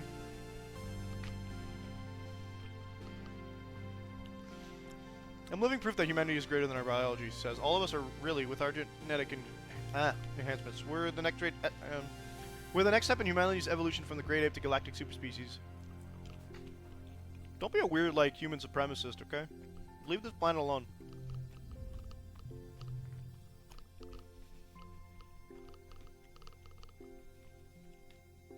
Deese is sitting in the grass near the big gates that lead out of the jungle. He's just staring out into nothingness and picking absent-mindedly at the weeds. I'm just gonna sit down with him. He sits uncomfortably as you sit, but doesn't say anything. You both just hang out, saying and doing nothing. You stare out the big gates. The grass in the colony is trimmed short by garden bots, but out there it's wild and high as your waist. Head surveyor Tonin's preparing his equipment for an outing. He's bringing a lot. Maybe he's going to stay out overnight. You're starting to wonder if Dice will ever acknowledge you when he says, I gotta go. As he starts down the hill, he pauses and then says, this is a good spot. I'll probably come back here tomorrow. He likes looking out. Let's see if Tammy has like the 80 requirement one. Yep.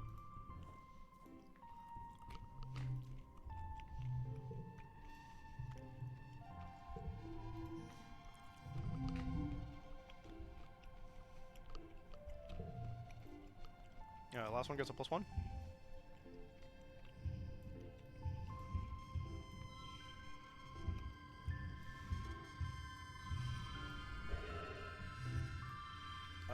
I can get a 17 or a 17? Okay.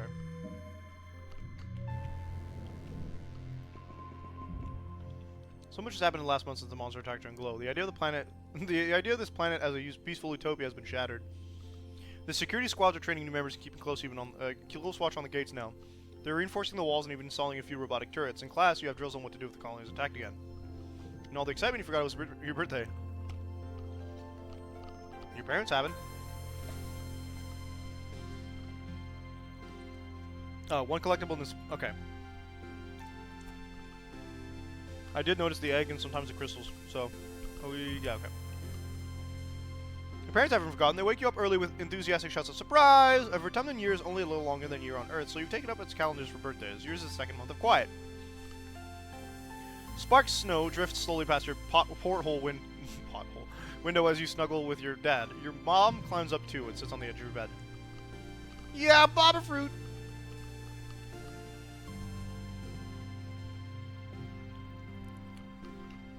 Blue lemon. I bet you can't wait to join the surveyors. What else do you find? You're not allowed outside the gates. It's teenagers for kids. Well, I know, but eventually. Not now. Not with that delusions. I don't want another delusions card.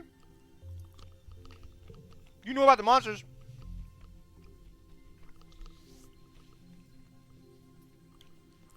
The surveyors knew there was something dangerous out there we hadn't encountered yet, your mom admits after a guilty silence. We didn't know it would attack the colony. We thought it'd be closed the gates and stayed inside. It wouldn't see us as a threat.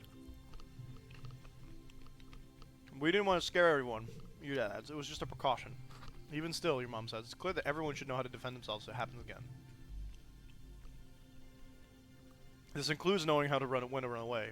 Rhett's offering stuff.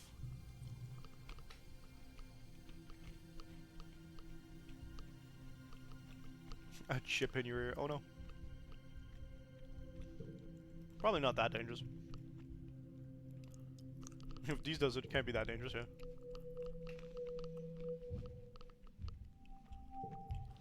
Alright, let's see if we can find that collectible. Leveling up perception allows you to get it highlighted. There it is.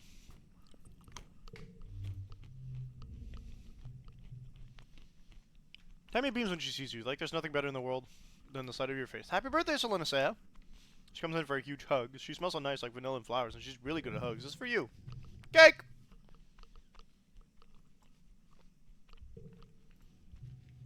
It's only a soy cake, but it's a soy cake made just for you. You take a bite. Okay, it tastes just like a regular soy cake, too. Tammy did what she could with what the colony has. Tammy watches you eat the cake with a look of delighted satisfaction.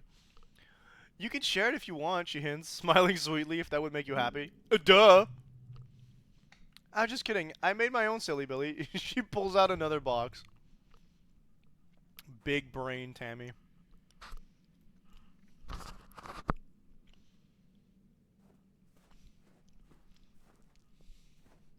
Let's go see for more speech bubbles and stuff.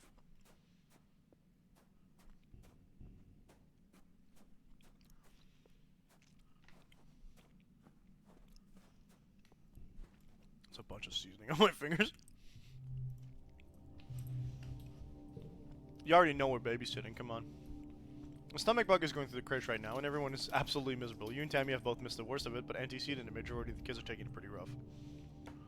Tammy's cleaning up a vomit incident by the holo projector while you strip the affected kids and get them into the bath. You come out with a bundle of soiled clothes and trade off with Tammy, who gives you the mop and bucket to take back to the laundry room while she finishes up with the kids. After so long working together, especially during this latest crisis, you're getting pretty good at working as a team. Good. I know this isn't just a glass cup. Where's the... There we go. We got the Aang doing the air scooter engraving on this. Y'all can't see it, but it sure is there. Antecedent pops her head in the crate to check on you. There are broken capillaries under her eyes and her greasy hair is up in a bonnet, but she still gives you a tired smile. Then her nose wrinkles at the lingering smell of vomit. You're a hero. Thank you so much for tackling the kids for me. You look down at the mop and bucket and dirty clothes in your hands. You think she did this all yourself? Tammy did most of the cleaning. No! Not again! Antecedent laughs. You're both doing great. She says, please tell Tammy I'm very grateful for your help. She leaves, but not before sending you both some kudos. Tammy comes out holding one of the younger kids wrapped in a towel, and the two older ones weaving tiredly behind you, her in rows. She starts to look tired. I'm gonna put these little keiki to bed, she says. I should spray down the floor with some antiseptic too, and then I'll sterilize the bathtub. Then, well, I guess we'll need to sterilize the bottles again and boil and cool more water. And by then the laundry will be done. You don't have to do everything yourself. It's okay, she says. It's my job, right? We all need to do our best. Well, I am. This is what people need me to do right now. That's all.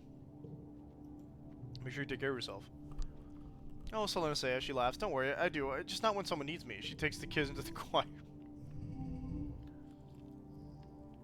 Okay, we got blue.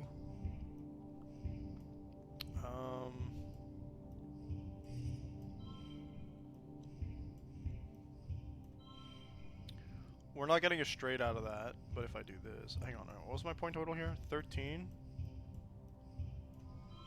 15. Make it a 17. Let's go.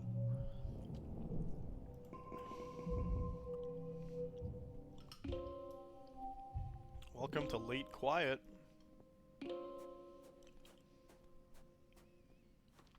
I think season change is where we get, like, things show up and whatever, but what I like is that you don't eat up your time by interacting with characters.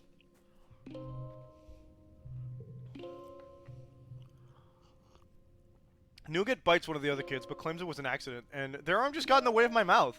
You have a conversation with her about how teeth are not to be used as a weapon, no matter how tasty or in the way your friends look. No, they are to be used as weapons, but not against your friends. Holy crap, it's already been like almost 2 hours? What a game.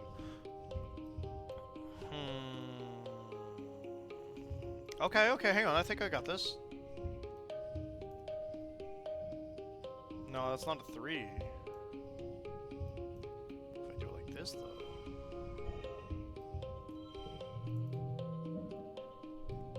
Perfect score. We're getting a little bit stressed out at the end of Quiet here. This is another thing I like a lot. You can change the pronouns and appearance as the game goes on, which is fantastic. Tammy's up to 40. Let's go.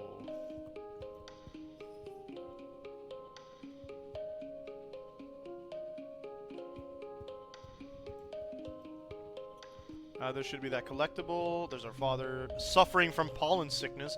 Meet your dad adjusting a water bottle in your mom's flower garden. He's having a sneezing fit. His eyes running red. You're alarmed. You've never seen him look so sick before. People were hardly ever on the stratosphere, except sometimes with the zero-G. Yeah, I like that too.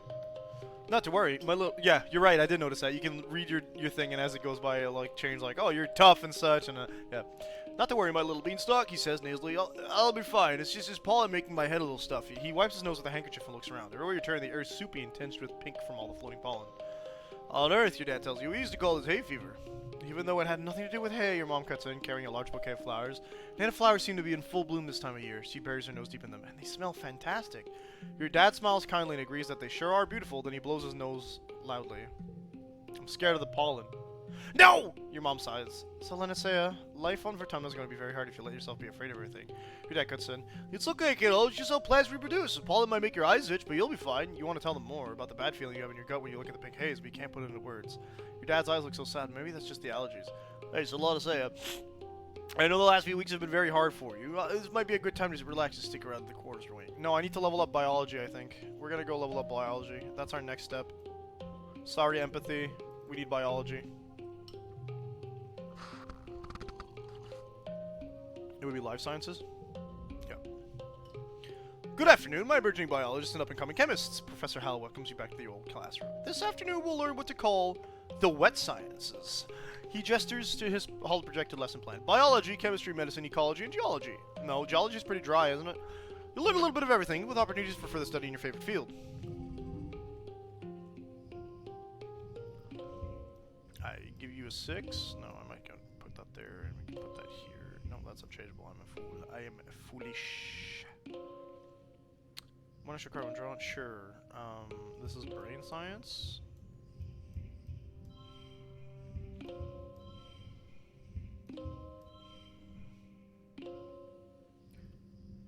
Whoa. Oh, they gets a +4 on that? That's kind of lit. Except I can't get a friggin' plus. I hate that. Alright, well, you're kind of useless right now, aren't you? That's more points than I've had so far, so why not? It's doo-doo butt cheeks compared to what we could have had, apparently. Okay. +5 biology? Let's go. I think I need at least a 30 to, like, work certain things, and that's what I'm kind of nervous about. We need to figure out how to cure the shimmer. Hello, Solenicea. Tammy bounds over to you. I have a present for you. She presents you with a gift. It's wrapped in homemade wrapping paper, scribbled with hearts and flowers. Open it, she says, bouncing on her toes. You open the gift and pull out a handmade doll. It's lumpy. Its lumpy, misshapen face gazes up at you from a patchy nest of yarn hair. It's a doll. Her name is Dolly, Tammy says proudly. Making them for all the kids I babysit. You told me once that your favorite toys are dolls, so I thought you might like one. Give it a hug when you're feeling scared. Hell yeah! Let's go. +5 empathy. Oh, baby. Thank Tammy for her gift, and she clasps her hands in front of her heart. Glad you like it, Solenicea. I worked really hard on it. I do need a break soon. Let's go take that break right now, I guess. Wait a minute. Nope, we get Vertumna. So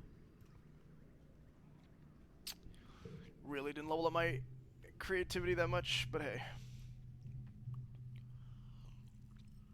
You're bringing supplies to medbay when you see something unusual. Tangent curled up on a bench. Oh yeah, she's sleeping. You never see her sleep. And then Anemone comes in and he's like, no way, she hardly ever sleeps! Because she has her freaking... there was a test? Me, I flunked, Anemone says matter-of-factly. No biggie, though. If I didn't have to sleep, I'd probably play games instead of studying anyway. Tang's hollow palm beeps a soft alarm. She sits up and stretches, looking totally refreshed and alert. She sees you watching her and looks annoyed. Just a power nap. No reason to gawk.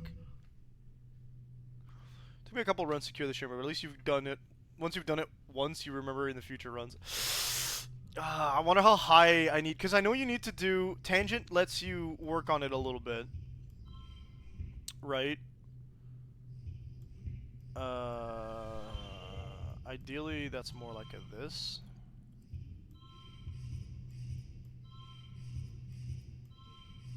Yeah, this is 30. It's better. It's not the best I could have done. Okay.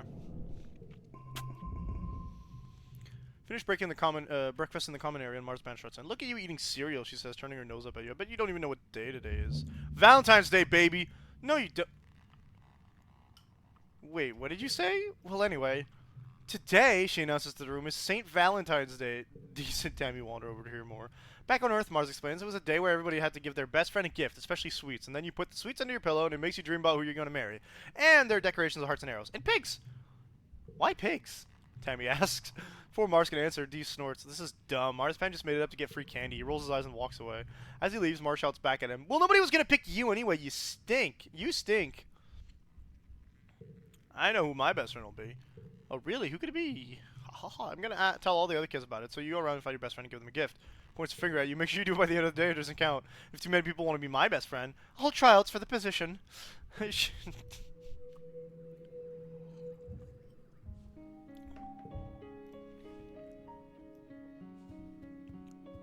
We could pick these, but no. Want to be best friends? Cal already asked me, she says, poking her two index fingers together. Huh? Sorry, my washer's telling me it's done. But I don't know why I can't have two best friends. She laughed nervously. I don't really understand the rules. Here, I'm already making a friendship bracelet for Cal, she says, showing off her braided grass. I'll make one for you too, best friend. Double best friend squad. Let's go. Okay, I don't like that because we might actually need to... Because you didn't pick her for Valentine's Day? Nobody picked her. You and Cal and Tammy broke the system. You're only supposed to have one BFF. Don't you know that? Whatever, tossing her hair. Which is too mature for kids. She says that if you pick Anemone as well, for the record, so... Hey, mushroom log.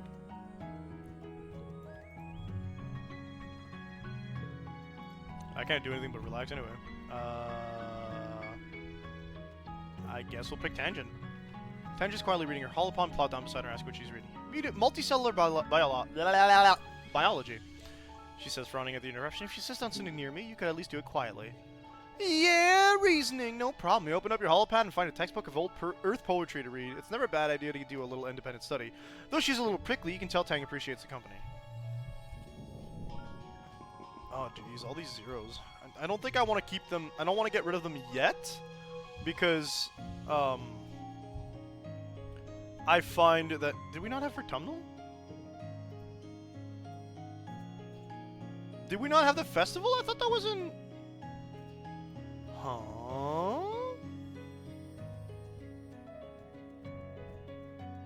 Might be in Dust then, but I thought it was in Pollen. Oh, there's the log.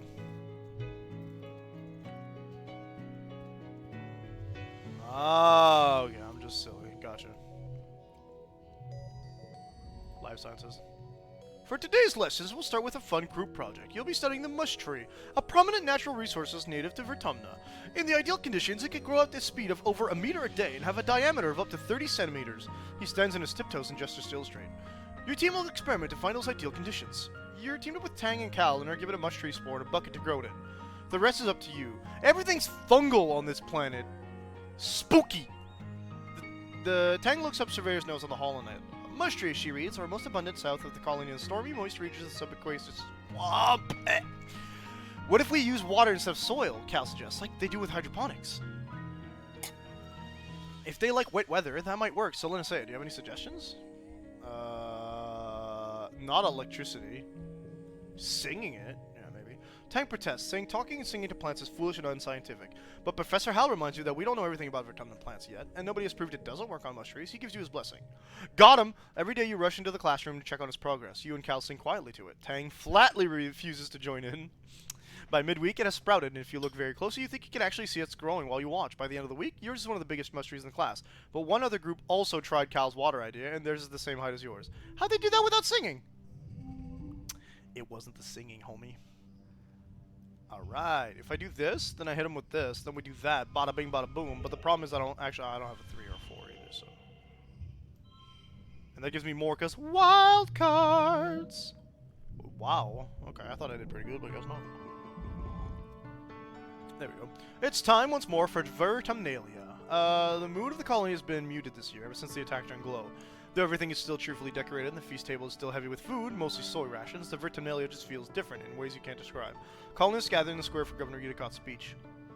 What a year Vertumna has given us! Does the age go up with... Yeah, of course. I stand before you so proud of everything the colony has accomplished in such a short time. I've always hoped that we would bring with us the best facets of humanity, cooperation, resilience, and creativity, and the events of this year have given me no reason to doubt my conviction. These creatures were unexpected, but I urge everyone to consider what it means for life here. If Vertumna can sustain megafauna, then that means conditions are good for us as well. Our friends at Geoponics are already working on the logistics of domesticating the wildlife.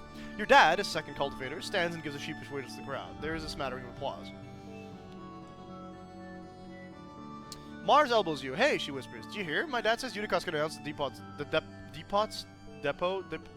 open to the public. You shoot her a questioning look and she rolls her eyes. You know, shopping, somewhere to spend all the kudos we've been saving up. Oh man, I'm actually rich. There's gonna be a candy and toys and makeup and nice smelling soap, not the boring kind of communal showers. You know the concept of shopping. They do it in the Holovitz from Earth, especially the ones Mars likes, but you've never actually done it. The colony provides everything you need, but it would be nice to buy yourself a treat. My dad's giving me an allowance, Mars says, shooting you a look of pity. It's too bad your parents won't make you work for yours. Your parents make you work for yours. You and Mars tune back into the speeches just as Udicott, as predicted, announces the opening of the general store at the depot. Mars gives you a knowing look as she claps. Udicott gestures for the council members to stand. Finally, the council remains unchanged from last year. We are, as always, proud to serve you in the colony as our government. Music starts up as Governor Udicott finishes. Thank you all for your hard work and your perseverance this year, she says over the ruckus. Together we build the future. The crowd disperses. But wrestling... what do I got? What do we got? We got talent show that gives us... That's creativity, correct? My creativity hasn't really gone up, but hey. 25 versus reasoning at 26. It'd be so much easier. We're gonna do talent show. No, every time. Dice and Mars are your competitors for the talent show. Mars is a shoo-in for winning with her jazzy, high-energy dance routine, so all eyes are on Dice for daring to compete against her. Dice stands on stage and clears his throat, then gestures with his arms. From his hollow palm emerges a projection of a ventriloquist dummy. He sits on its lap. He sits it on his lap and launches into a comedy routine, speaking through the doll with zero filter. The judges all howl at his impression of Chief Engineer Instance, but the crowd favorite by far is the minister Seek's thin, self-importance voice coming out of the doll, imperiously demanding that not everyone can have perfect scores. They have to be rationed appropriately. Deese looks flustered by all the attention, but proud as well. He bobs in a little bow before leaving the stage to raucous applause. It'll be hard to act to follow. What do? We gotta do a magic act again, okay? What's up?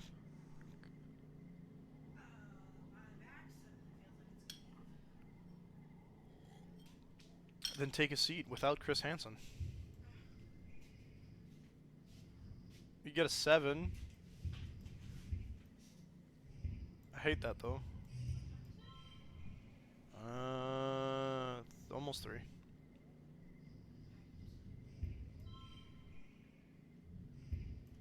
$13 versus 12? Okay.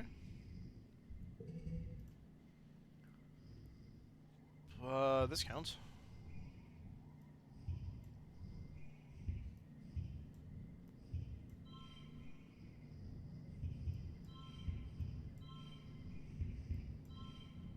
And 12 versus the 13 we get here.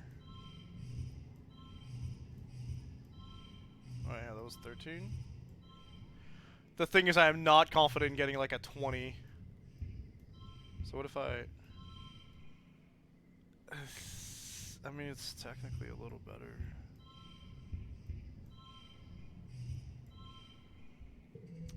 Okay. Saving Tammy. It's 10, that's half what we need, but we got all these zeros to contend with now. 15. Ooh. Oh wait, I bet if I...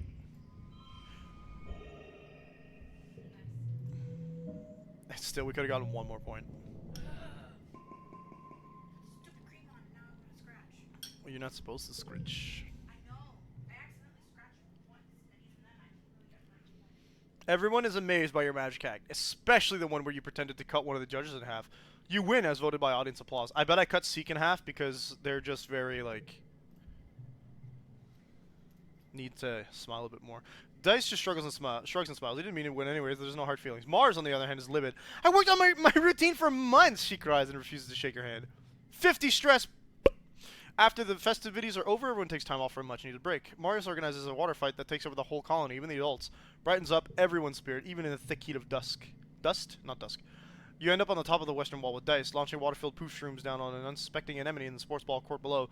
The wall seems like a neat place for you to hang out and relax, much quieter than the lounge if you're looking for some solitude. I don't remember what to upgrade cards, and it's bugging me, because I feel like the depot's to go, but it's not the depot, is it? The depot's to go? The depot is the place to go?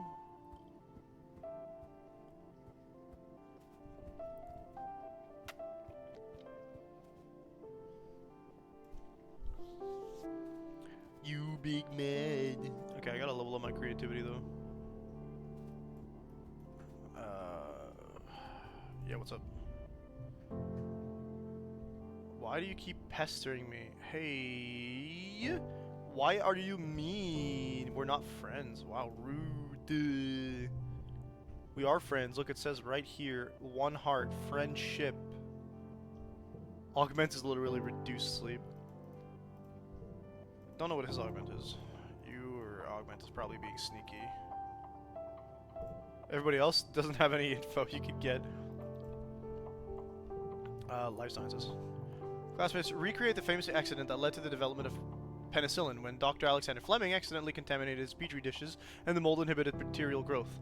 It's a gross experiment, but it's pretty cool to see the fungus and mold were just as important on Earth as they were here. It's wild to think of all those uses for autumnal fungus you haven't discovered. Actually, solid point. Imagine getting Vertumnus penicillin in school. Yeah, we got a card becomes 2 over here? 18 is 18, I mean, it's more than I need. I don't think I can get the super goal out of that, though. Dust. Mid-dust. How's our biology doing? I could go bug Cal. You want to hear a fun nature fact?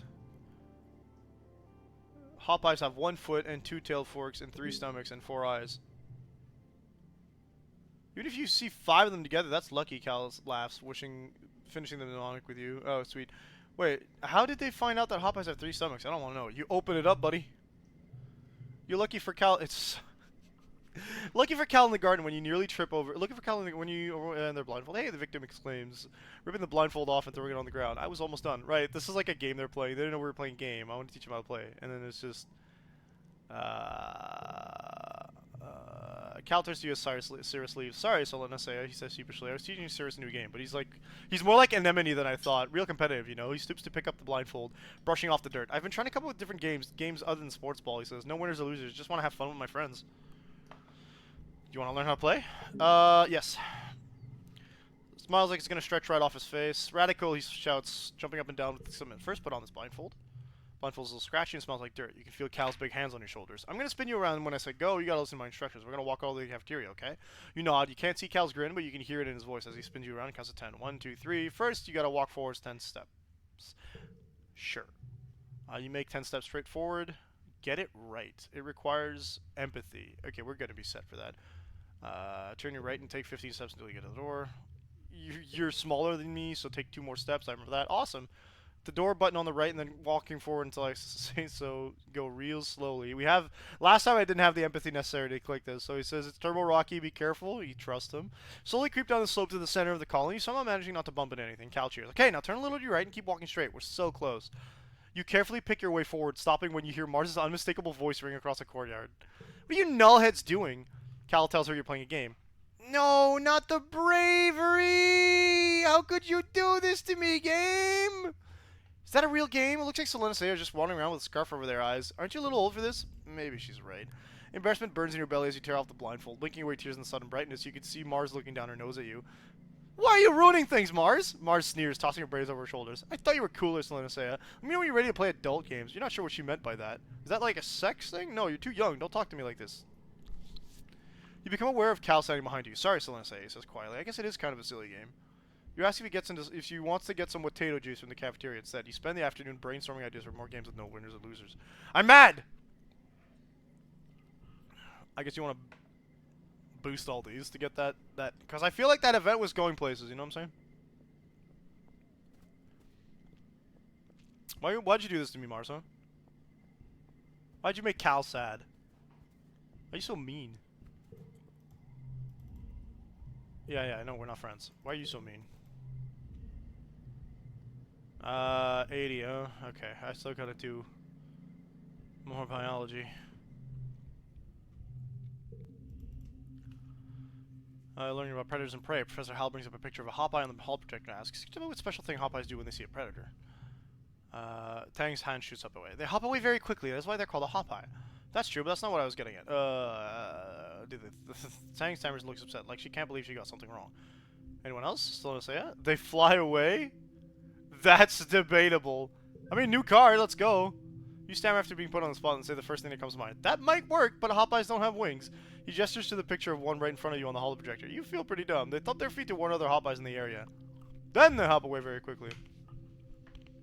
Rip. She still thinks she's better than me. Why?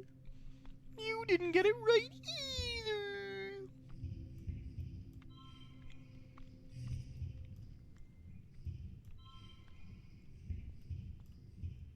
Yeah, they didn't do nothing for me, huh? Oh, now hold on a moment.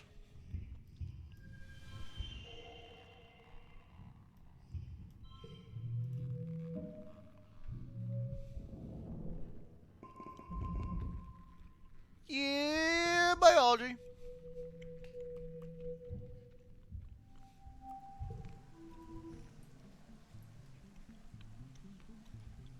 Unlock xenobotany research in geoponics.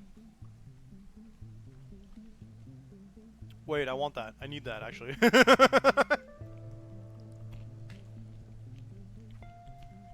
It's wet season, right? Yep.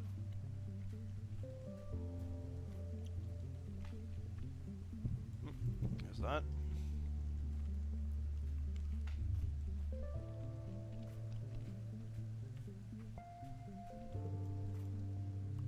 Oh man, this actually might be how we save our mom, too. Hey kiddo, your dad says looking up from his work desk when he's dissecting a huge bell-shaped flower. Can you hand me that separator? I really got my hands in things here.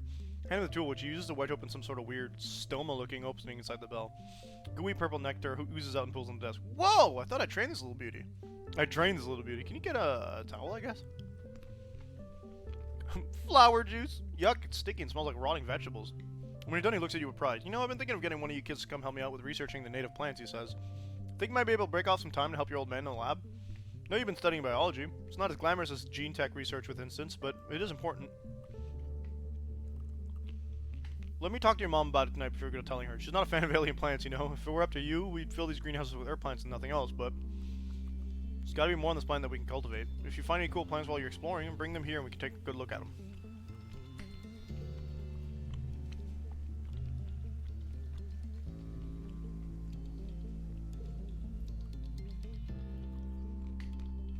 Your dad introduces you to the little lab they have set up in one of the greenhouses. It's incredible, he says.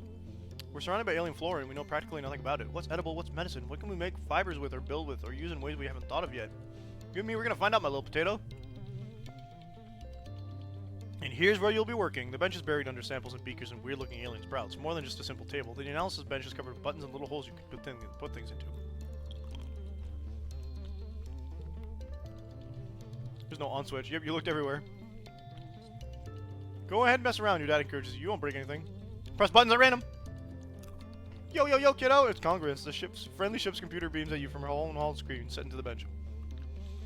Hey, Stella! Welcome to the chat. Yes, Exocolonists.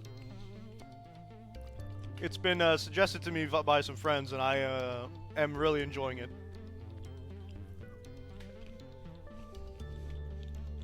Of course she's here. She's the guardian of all knowledge in the colony, after all. You wonder where she got the yo-yo-yo from. This is the second playthrough.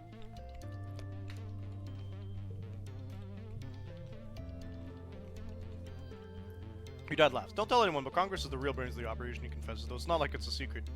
She'll make sure we don't do anything super dangerous, which means you and I get to focus on experimentation. If you follow the rules and stick to what you already know, you won't learn anything new, so don't be afraid to try stuff. Mushroot samples. Study this mushwood!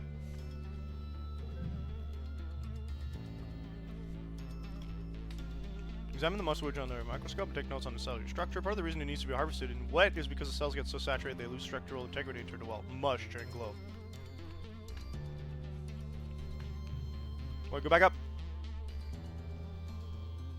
Studying the exact process by which the cells take in water leads to a breakthrough. It might be possible to hack the process and stop the mushroom trees from taking on too much water during wet. If they don't take on as much water, they won't take as long to dry. Oh, we got kudos and calling defense. Let's go. Should be able to develop a spray that the loggers can apply to the fruiting body of the mushroom, the part that sticks out above the ground to close its spores. Reducing negative pressure on the body should stop it from pulling so much water from the mycelial network on the ground. Mushrooms again.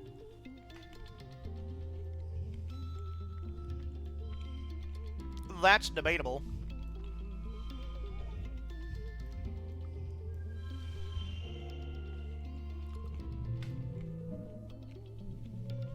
Delusions is really good, if only it didn't give you a -1. Oh, I'm big brain, baby.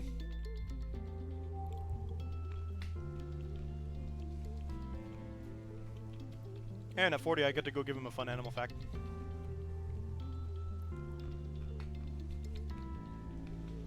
Ever since we landed here, I don't play a lot of sports ball, he says, picking up the ball and tucking it under his arm. And Emily and I used to play a lot, but honestly, I think I like working in the garden more. He smiles up at the sky. I just don't like doing stuff that feels like it makes a difference, you know? I don't want to just play all the time. I just like doing stuff. I don't want to play all the time like an Emily. Nature fact? Tell him about the time Tang brought a skunk bug. Why is Nomi here? Okay. For show and tell in biology, and it got scared and made the worst, most smelliest, grossest thing you've ever smelled, and everyone thought Tang had farted. Then Professor Hal had to clear out the whole room, and it took weeks to get the smell out of the beanbags, and it was so gross, but also kind of neat how such a tiny bug can make a whole room of kids run away.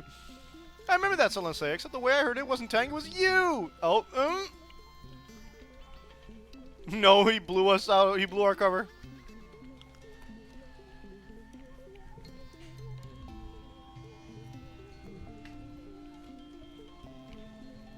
Hey, you want a present, actually? Do I have anything to give? Okay.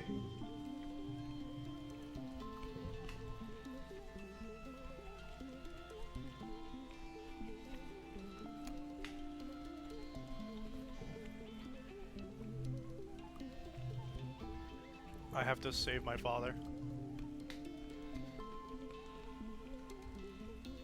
I'll follow him, he'll teach us about the little thing.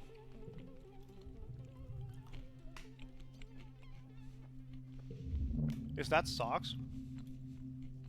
Why would I keep my socks in a barn?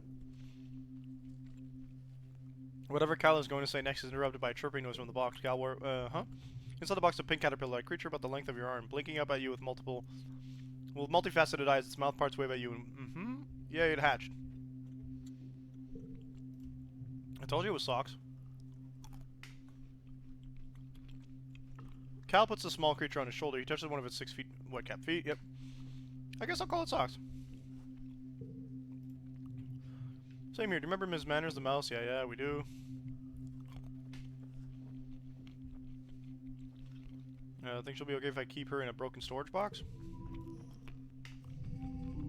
I don't remember how to. I don't know how to stop her from or it from getting out.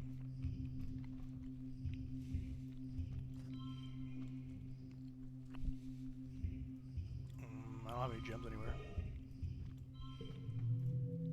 A pass is a pass, even though it was pretty bad.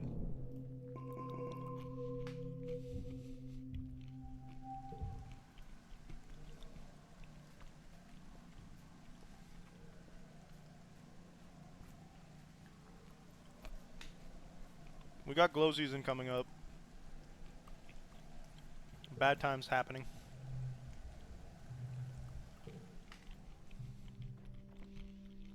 Lighting those things on fire to see what happens. You said doing science was for boring eggheads. This is great.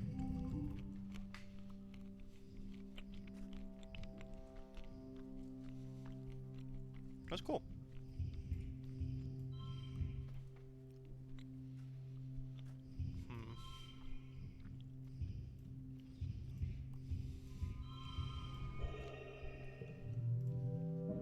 Yes, good. Commotion in the square. An expedition's vehicle has driven through the gates and is idling in the middle of the square. Utopia gets out of the vehicle and trudges over to Uticott. After a brief conversation, you see Uticott just for people to unload the vehicle and clear the area. Stay out of the way. Tonin, right. Someone quickly covered them with sheep, but not before the image's torn open body said, yeah, he died! They never tell us the truth!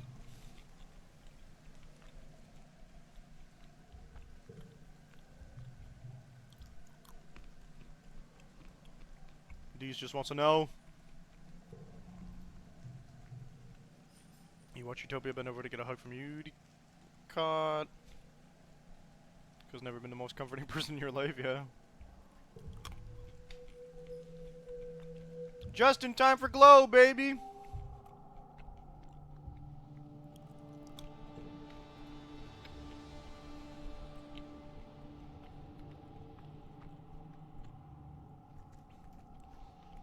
Well, we ain't exploring nothing here. Here we go.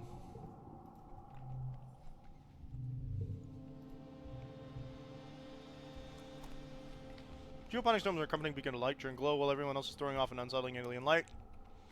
Domes are stable, dependable human. We can't do anything with the crystals. Wah!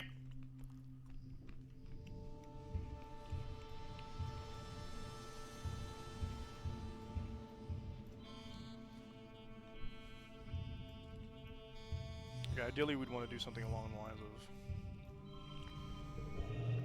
of... That's better, but not the best. Oh well. No kudos for me. I lied! I get a bunch of kudos! It's been a quiet glow, but the grim, surreal darkness of the season reminds you of last year's violence. As the month wears on, you overhear arguments at dinner. Adults worrying that an attack is still coming, and others think the first one was a fluke. Surveyors mention seeing new tracks in the forest, but a shush that people don't panic. Gates are closed, drill emergency procedures, filling silence. Just as glow is starting to wane, the toxic purple spill of the wormhole fading as the sun almost rises past the horizon again. The sirens start. Shelter in the creche.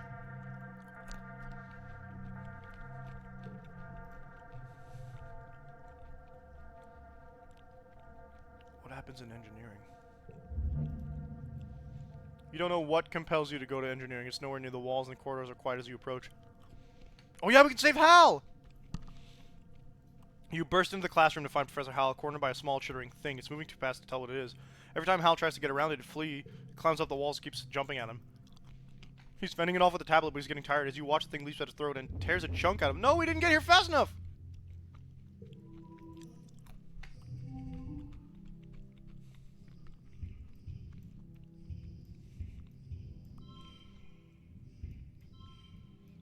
That's a +2.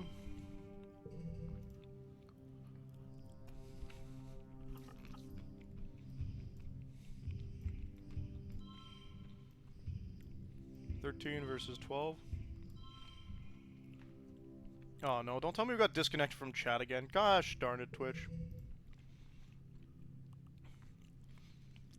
Bet you this video will have split again. Annoyance.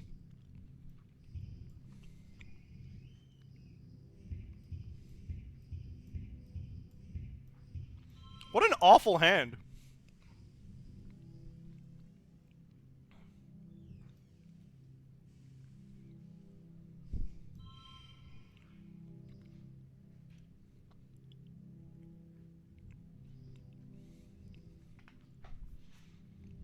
Even if I give a +2 to something. Make it a 1.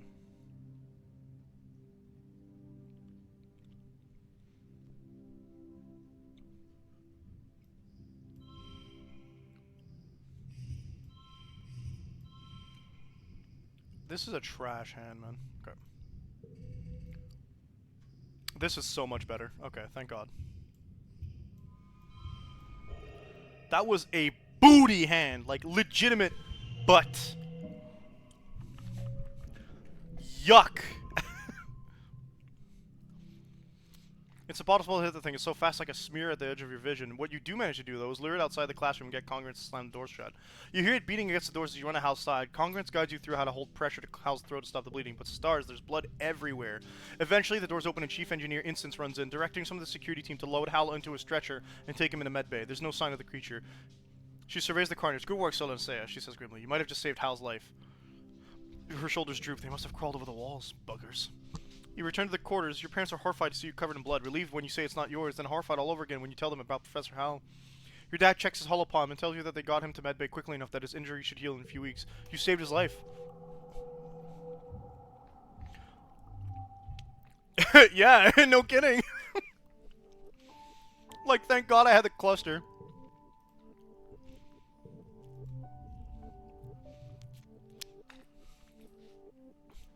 You're looking a little worn out, my little firefly. Your dad greets you with a little, looking concerned. You know, despite what your mom might say, there is such a thing as too much work. Maybe some R&R in the lounge will help you recharge the solar cells. What do you say?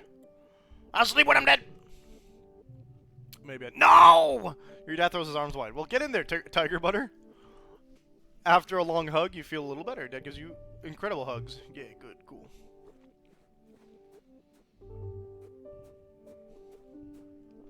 Yeah. Tammy! Tammy's barely left the lounge since her father died. You often see her solemn face in the windows, peering out at the colony like a ghost. She hardly talks to anyone unless they talk to her first. Go talk to her first! Tammy looks up from the sewing she's aimlessly fiddling with. She gives you a watery smile. It's clear she's been crying. Hello, Solenseia, she says, wiping her face. Is everything okay? Even in her saddest moment, she wants to know how she can help you. She brightens a little. What do you want to talk about? You tell her that you want to talk about how she's been feeling lately, and her face falls again. Oh. Okay, I guess I'm being kind of a downer right now. I'm sorry. With that, Tammy starts to cry again. Her whole body curls up as she sobs. She's trying to hide her face in her hands so she doesn't upset anyone else in the lounge. No, I want the empathy, thanks. I miss him too. You admit that you feel the same way, that you miss him terribly, and that sometimes all you want to do is cry too. She holds her hands out and you both cling to each other as you have a really good cry, letting out all your pain and your grief and sharing each other's loss. I barely Newtoned him, by the way. It helps to just sit in your feelings for a while. Uncle Tony may be gone, but your friend Tammy's still here.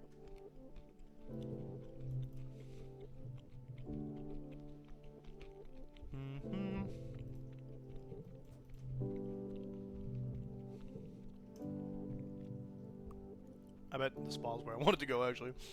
You nest on the cushions, close your eyes, and listen to the music. You have an archive of over 100 years of music to choose from, but still, you wonder what new songs they're writing these days. 10 million light years away on Earth. The only new music you've heard is when the adults have come up with a new space shanty. It's nice, good music for harmonizing with your friends as you work, but it's not really something you want to do in your ears all the time.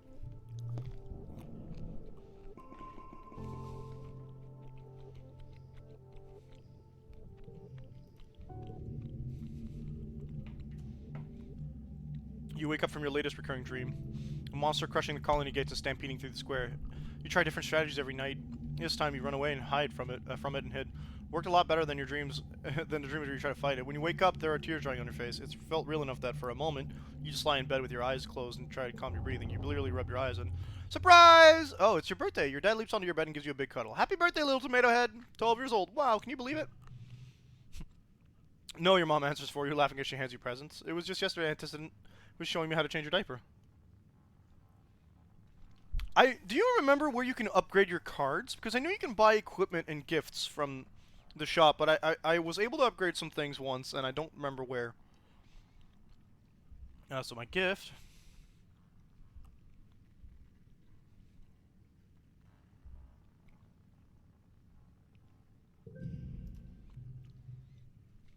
They're exotic because they came from Earth. No! Save these seeds in cold storage for over 20 years just for this day, your mom says proudly. They're the very first flowers to bloom on Vertumnal. White astrantia. Special, just like you. Yeah, it's because I think I remember upgrading my augment. So your dad clears away the wrapping paper in the dish from breakfast. Your mom folds her hands on the table and gives you a serious look. So, we've been here 2 years now. I know your dad and I always said you're in charge of your schedule, but we have been keeping an eye on you. A loving eye, a trusting, gentle eye. Antecedent says you've been a great help around the quarters, your mom continues. That's good. She might not have the most glamorous job, but she's one of the most important people in the colony. She pats your hand. It's important to respect the people who raised you, not just us, you know. Your dad joins you again. So it's time to start thinking about how you're going to contribute to the colony when you're older. Don't worry, we're not going to make you get a job right now. We're just asking, what do you want to do when you grow up? A famous...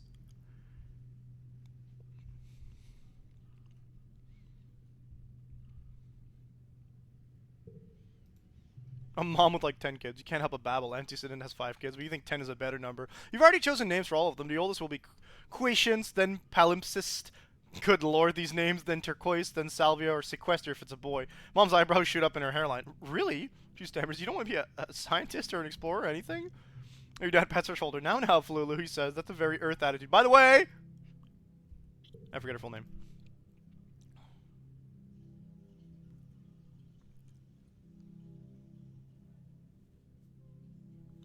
Max in biology, okay.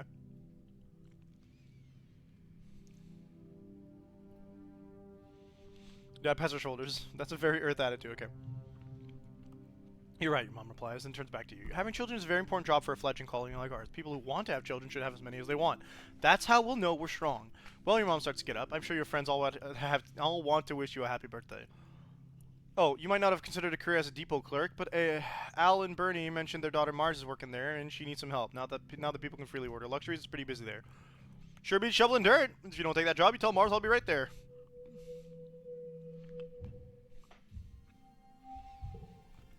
So what we're going to do is we're going to check out our little description for now. Keen learner thanks to that hyperactive neurons in your brain. Natural world reveals its secrets to you, and your best friends say you're a great listener. So empathy plus biology. Tammy beams when she sees you. Oh yes, cake. Yes, good.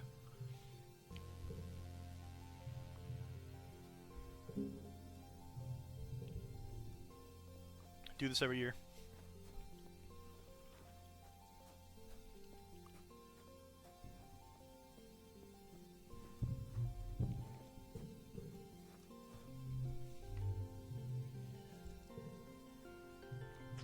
Slice cutting the plants with various other plants. Feeling a mad scientist. No, I couldn't check specific things. The mush logs are one thing. Future! Alright, if I get 6 like this, I hit you with the big bang boom. Put the 5 here. I just need a 4 now. That's a... That's not bad.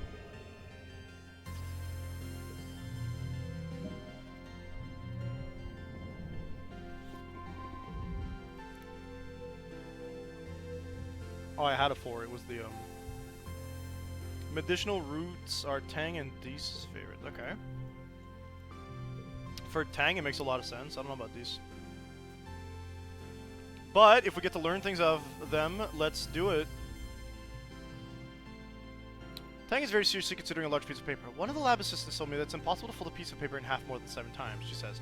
This is a myth. You can actually fold a piece of paper in half 12 times. I cannot abide these nominally more intelligent than I am, passing on hearsay and urban legends as fact. It is the duty of all scientists. Here, have some roots. This is interesting, is all Tang says, taking the roots and turning them over in her hands. Her lip curls into state at the dirt that still clings to them. No, really, she protests when she sees the look on your face. I'm going to analyze these roots to see if they have any useful properties. They might be medicinal. Thank you. Cool, thanks. What else do I have? I had cake? Who wants cake? No, I was told you don't like cake. Never mind. I was about to give it to Dice. Hey, Mars. Oh, hey, Celeste. I'm sorry, I can't talk to you. No, I'm on my way to command. You know, the supply depot? Yeah, blah, blah, blah, blah, blah, blah.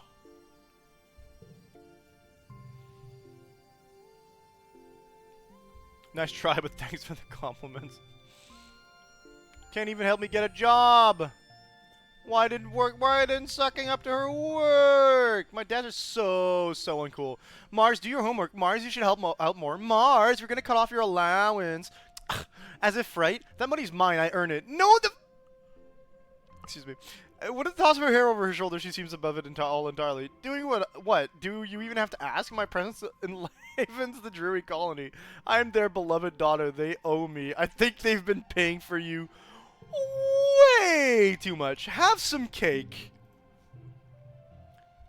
Doesn't even look at it. How dare you? You could have at least given me some information about what people like. I should have given it to Cal, actually. He might have liked it more. Did I already pick up the, Yeah, I think I did.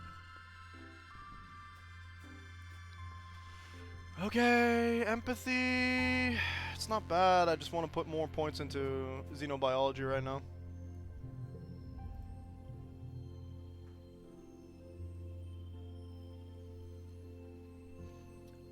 You gotta think about it sometime, kid. How about you come join our folks at the farm?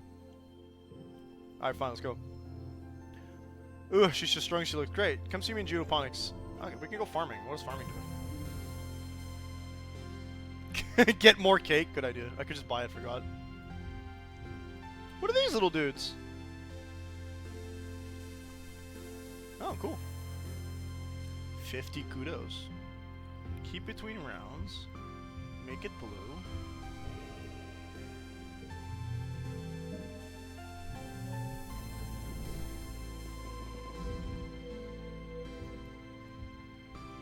Early pollen. Oh, that's good.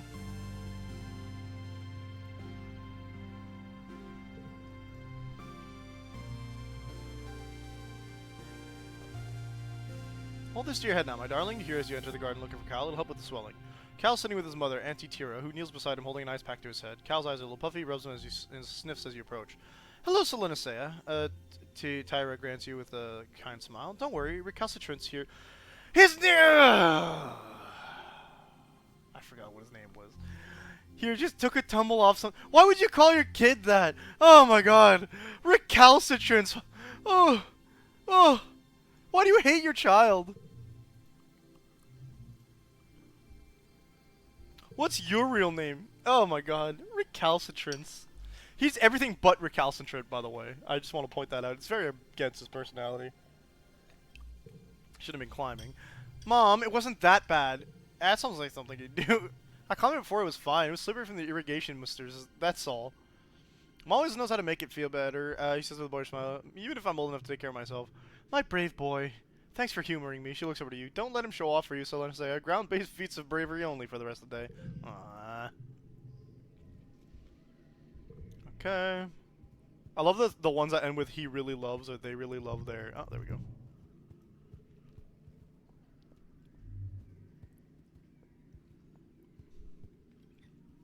Oh, we should go to the supply depot.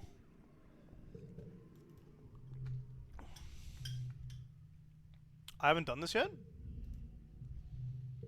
I am organized. Cleaning your bedroom once in a while isn't the same thing. Lucky for you, you're the only applicant this week. Thank you, you're rude.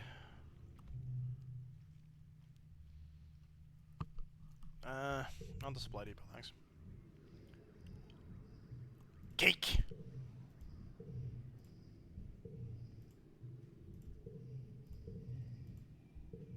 I don't know how many equipment slots I have, so probably not enough to make it that good.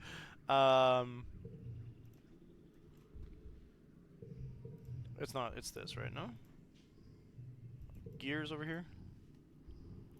Yeah. I have only one gear. Reasoning. No! I keep using, yeah, here we go. Oh, it's just a straight up bonus. Okay, I like that. That's not bad.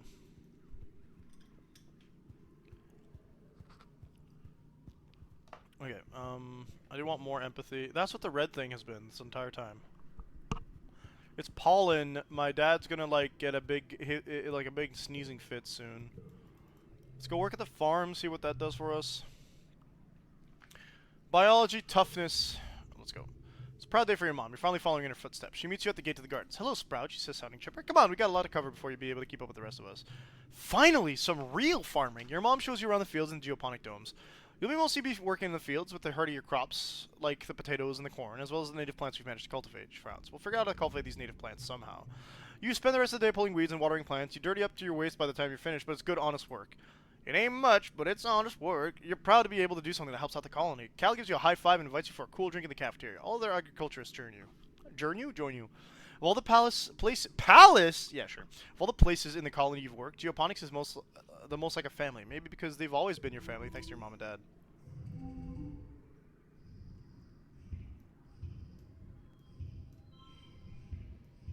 I mean, I guess I don't have much of a choice there, huh? I could maybe get a better score by... I mean, I guess it comes out the same, doesn't it?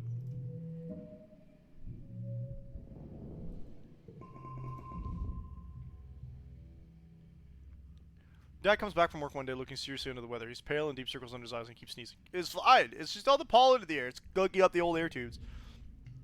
Yeah, so, no hay fever. I know this one. He's gonna pass out from it, I think. And he's all pink and shiny. This is way more dangerous than you think. You've dreamed about this. It's super duper dangerous. Your dad gets more and more sick every year until eventually you can't think about that. You can't live through that again.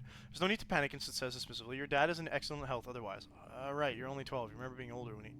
The adults are so stubborn. They're not going to listen to you, and even if they did, the shimmer's still out there. You can't keep your dad inside forever. You're gonna have to find a cure. You can't watch him die again. Even after one day of bed rest, your dad is looking a lot better. He's clearly anxious to get back in the fields. You're gonna love this new crop, Selena says. It's called a pixie bean. They glow in the dark. He's already pulling on his bean. The fields look so beautiful tonight. I'm happy that we finally found something that we could actually grow here. That isn't soy, more soy. It's dangerous. Dreamed about these beans. They make people act all funny and then they get sick. Your dad laughs. Someone's been reading too many weird hollow novels before bed, Selena says. He says, ruffling your hair. Don't you worry about it, my little tomato. I've been studying them since we landed, including eating them. He gestures broadly at himself. Look at me. I'm in great health. Oh yeah, except for the shimmer. That's fair. What is it with no one believing you? It's just because they're dreams doesn't mean they're not real. Maybe it's just the shimmer brain? You remember the pixie beans being mostly affecting the teenagers. I wouldn't lie. I don't like them either, your mom cuts in. I agree we should be trying to cultivate native crops, but something just feels off about those ones. Shudders. I can't stomach the idea of eating something that glows in the dark. Who knows what that's doing to our bodies? Outvoted, huh? He says, even though your mom's vote is the only one that counts. Your mom takes your father's hand and looks him in the eyes. Thank you for not forcing me to pull rank, she says quietly. We should still grow them, but I'm not ready to put all our resources behind them just yet. Your dad agrees. The fields will be sowed with earth crops this year. You can't exactly remember the details, but you think it's going to help. That might actually end up saving our mom, because she dies from overwork. And we want to avoid that, definitely. Tang is gonna offer us to help. Yep. Ask for assistance. I'm gonna go. Came as soon as I could. I'm researching German respiratory illness. She takes 4 vials of swabs, and he reads saliva samples from both you and your father. This must be a reason why you're so susceptible and you're not. You share half your genetic code. Administer this to yourselves. Okay.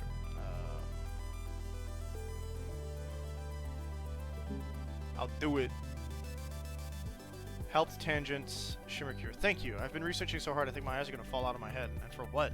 For the end of the debilitating disease. For the end of a debilitating disease is a pretty good reason, but Tang just shakes her head at herself before we can answer. We're at a disadvantage here, she mutters. We're fighting blind. We need to understand this plan if we're gonna get it under control. Okay, so I don't know what to do with this because last time it kind of just stalled at this point. And I don't know if it's because I need to like pay attention or upgrade biology or something like that, but and I don't know where the tracker is for it too. Because like for a lot of things, right? Like it's not here. Character traits are permanently there.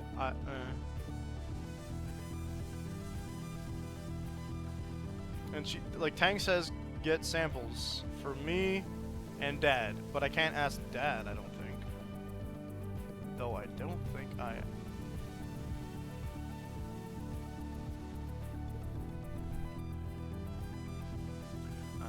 it's like Tammy's confidence.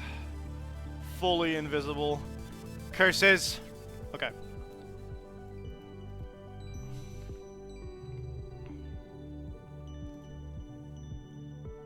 You're helping your mom prepare the garden when you see Cal slip away into the barn carrying a blanket. You excuse yourself for following. Does he have that? Does it still have that weird peck bug? He does, in fact. Still have that weird peck bug. Carol looks up at you and smiles, cradling Socks in his arms, rocking her back and forth. Little nubs on her butt seems like they're growing no longer. She must be growing. Made her a little bed in that trunk over there. She most likely likes to be curled up in the dark. She sleeps a lot. Socks chirps and Cal sits on the floor, letting her curl up in his lap. I've been coming in early morning and staying late every day so she can play in the sun. That's when she's most active, but her favorite thing is laying on in my lap for belly rubs. Isn't that right, Socks? She's a good dilly pillar. You are. Do you want to feed her? I collected a bunch of leaves for her. Here, take one. You kneel down beside them and take one of the leaves. Socks trundles from Cal's lap into your cupped hand, gingerly holds the leaves between her 2 front paws. She's like a tiny dinosaur caterpillar. Munch, munch, munch. Oh, ouch! Nips at my finger. Blood. You sob and hold your hand to your chest. Oh no, Cal yelps. He puts Socks back in her box and kneels down to look at your finger. She doesn't usually bite. She must have been extra hungry and accidentally nibbled your finger. Cal looks over your finger, which is bleeding sluggishly from the shallow puncture wound. I learned first aid from my mom. Let's just wrap it and tell people you banged it on the door, okay? If people think she's dangerous, they'll take her away. She's not dangerous. It was just an accident. Oh, that's kind of cool. Cal brushes his hand over the loose dirt and straw of the barn floor. My mom says the aliens here are dangerous, he mutters. I asked, like, in theory, if I found an alien, could I keep it as pet? She says I can't, even if it's a nice alien, because of disease and stuff. Socks isn't sick, and she doesn't mean to hurt anybody. The other animals probably don't either. I don't know about that one. I don't know about that one.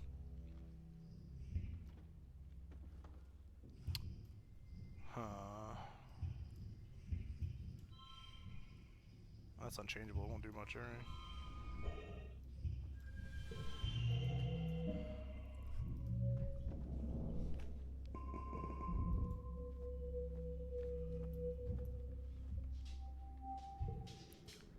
Late pollen.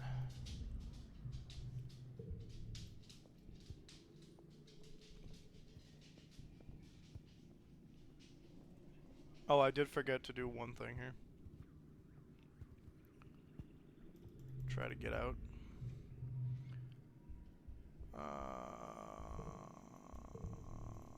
Oh no, we can't do that anymore, I think.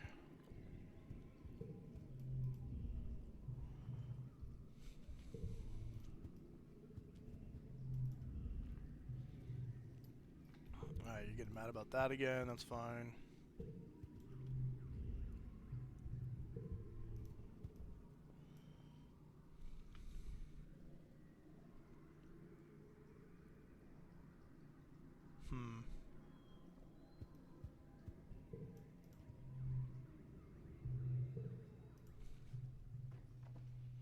Earth plants use chlorophyll for photosynthesis to make them green. There's no green plant life here on Autumnum except for the stuff you brought with you.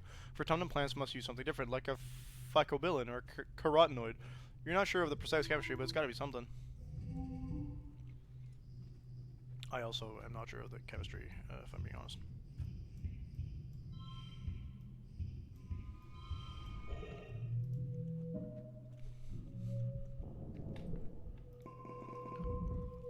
extra biologi. 1 month left.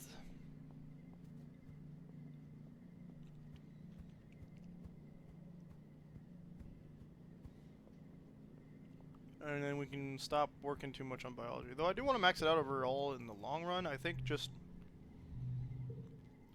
getting it maxed out for now. Working in the garden when you hear Tammy's giggling from the barn where Cal keeps a strange pet. Cal's kicking a sports ball around the room, letting Socks chase it back and forth. Tammy's sitting up on one of the stalls, safely out of reach of Socks, who looks surprised when you walk in. It's okay, Tammy, so Leonard stays in on the secret too. Oh, that's nice.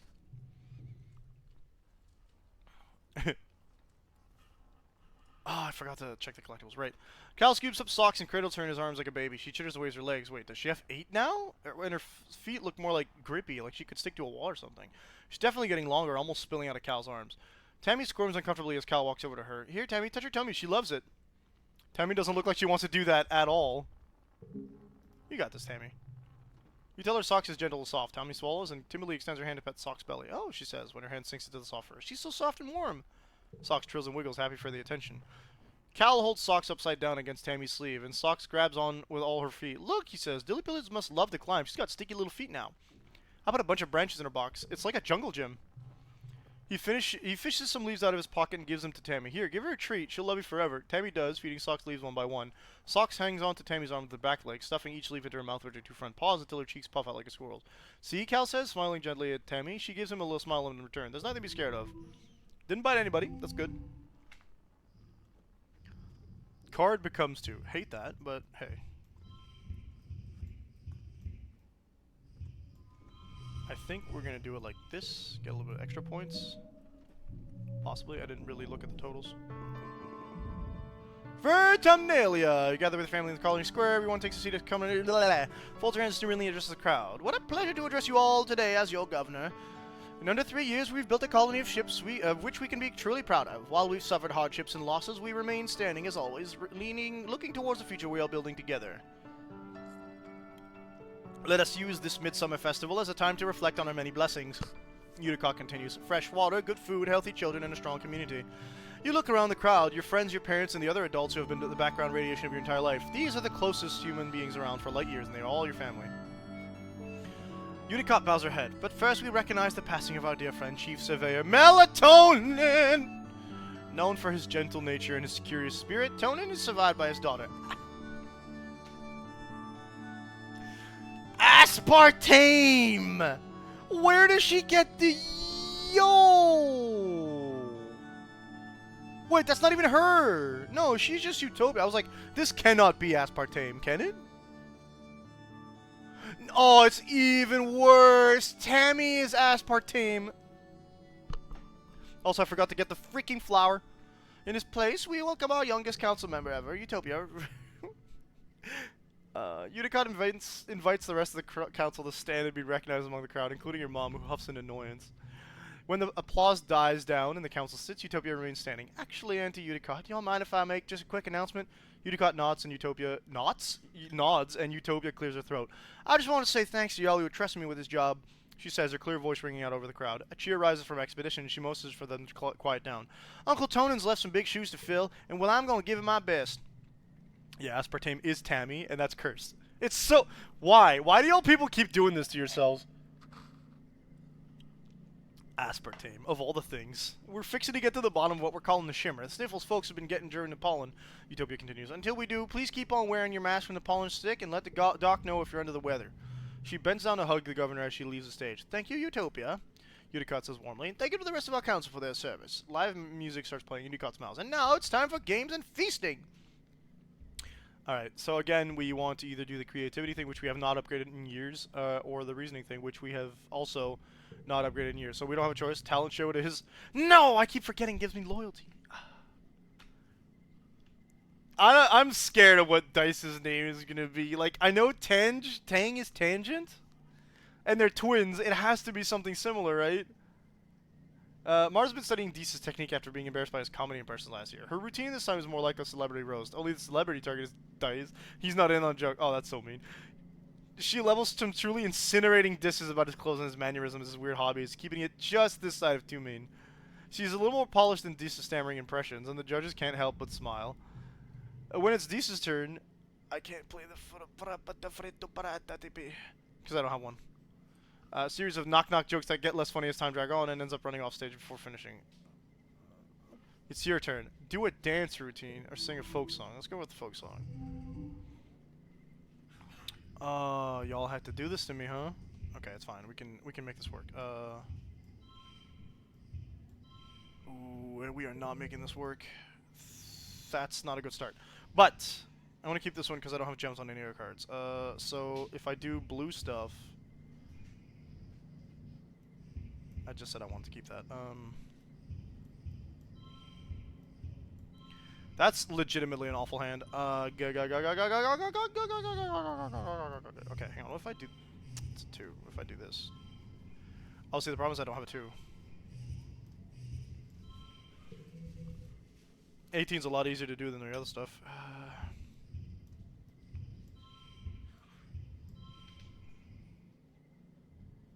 I mean, this is an automatic win, so I'm gonna go for it. And it's the best score we could have gotten. It does raise some questions about his mom. Oh no, I'm feared. You perform a traditional song. By the time you're finished, people have tears in their eyes. Unicott asks you to record a copy of it for the Hall of Archives. Aw, yeah, baby, you win, as voted by audience applause. Mars shrugs and shakes her hand. She wasn't really interested in winning anyway. She just wanted to get back at Deese for last year's performance. He didn't do anything to you! After festivities, you take time off for a much-needed, very relaxing break. Your dad sets up a slip and slide through the... Yes, we've read about that before.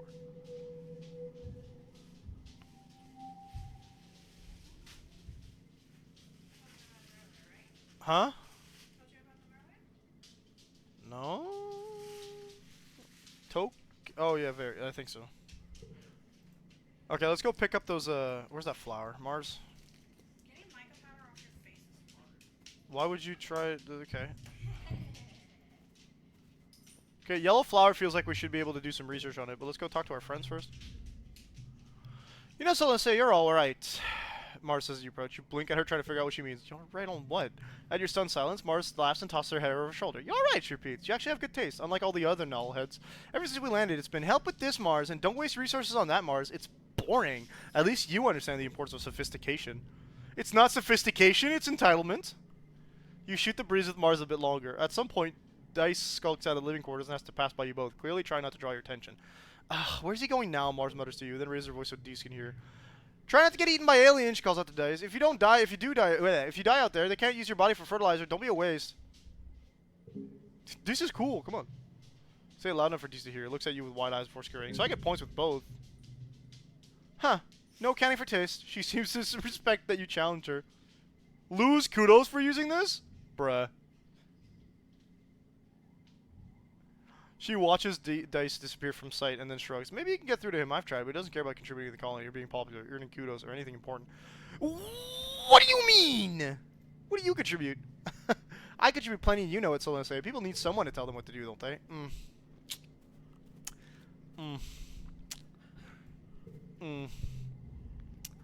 You catch Cal at the gate to the gardens. He's carrying a big bucket of rocks. Hi, Solanaceia, he exclaims. Oh, okay, cool. Suppose I'm supposed to tell you there's a new park near Geoponics. Now, we can run around all we want. Nobody will say we're trampling the fields. That's cool.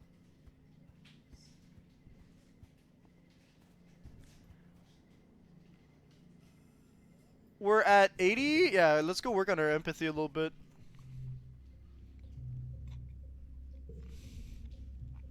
Nougat demands her attention as soon as you show up for your shift in the crash. Hide and seek, she commands you. You look to Tammy for guidance, but she just shrugs helplessly.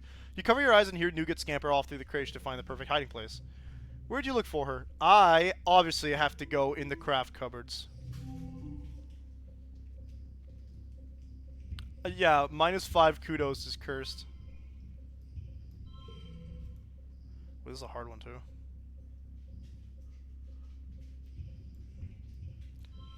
It's fine, it's just 1 kudos, right?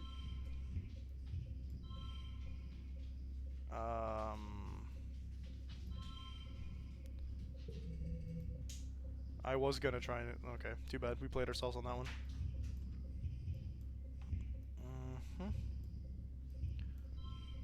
Oh, it only works on the freaking yellow cards. So I don't have a 3, which is really tragic.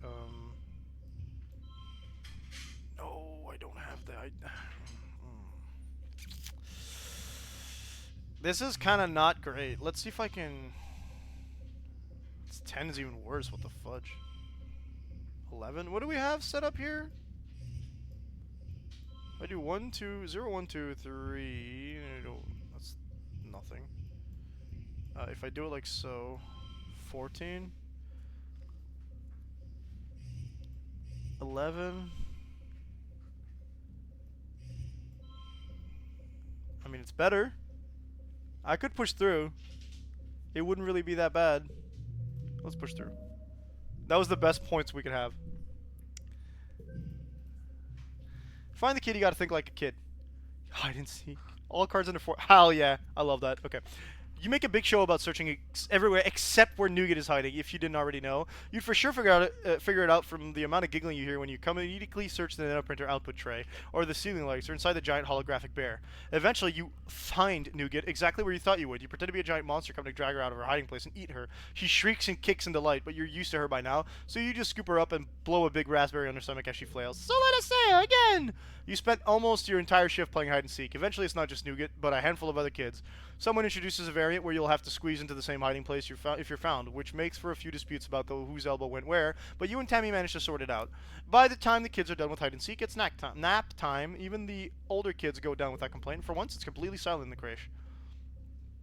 You and Tammy stand at the door to the quiet room for a long time, just watching all the children sleeping peacefully on their mats. They're so good, Tammy whispers. You did really good today, Selena.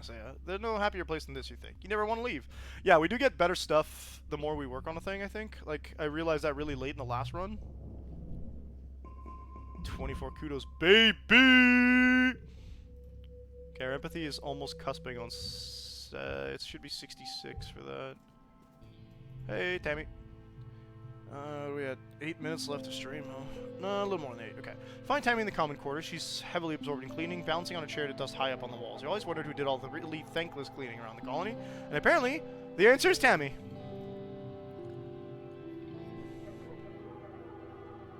Tammy looks down at you as you approach and gestures to turn off her hear speak. Oh, hello, Selena. Oh yeah, ending career. That's right. Because we got like star athlete last time, but then there's like the ending career also gives you a choice between how rebellious you are and whatnot. She's clearly been at this a while. I was just getting some cleaning done. Nothing like a shiny, clean room to make you take your mind off things, right? She grimaces, then seems to remember herself and covers it up with a giggle. It feels forced. Is something wrong, Tammy? What? No, of course not. Tammy assures you. She hops down off the chair and gives you a brief little squeeze. That's so nice of you to ask. You fix Tammy with a look, and her smile falters. I mean, it's nothing, she says. Just, I overheard something I probably shouldn't have. She says, looking down from the ground, at the ground. When I was getting something from the pantry, I overheard some of the adults in the kitchen talking about how the trippet stalks from the last harvest all had some weird mold on them, and they had to throw out almost all of them. She tugs on her ears, miserable. If we ever run out of food, well... Tammy clenches her fist in his skirt. I wish I didn't have to hear about all the bad things. Why can't things just be good and nice and not so scary all the time? The grown-ups have things under control. Yes, there's nothing I can do about it anyway. I'm not a Oh no! No, Tammy. Don't call yourself like this. Love yourself, my child. I have to save more often. You can't save like mid-choice, unfortunately. Something wrong. Let's see if we can like make it a little better here, because I don't like that she loses confidence sometimes. Don't say that. Sorry, I didn't mean to scare you. No, I didn't like that one either. Okay, let's go back. Maybe we can actually, maybe the first path we chose gave us a little bit better chance to increase her confidence here. All right.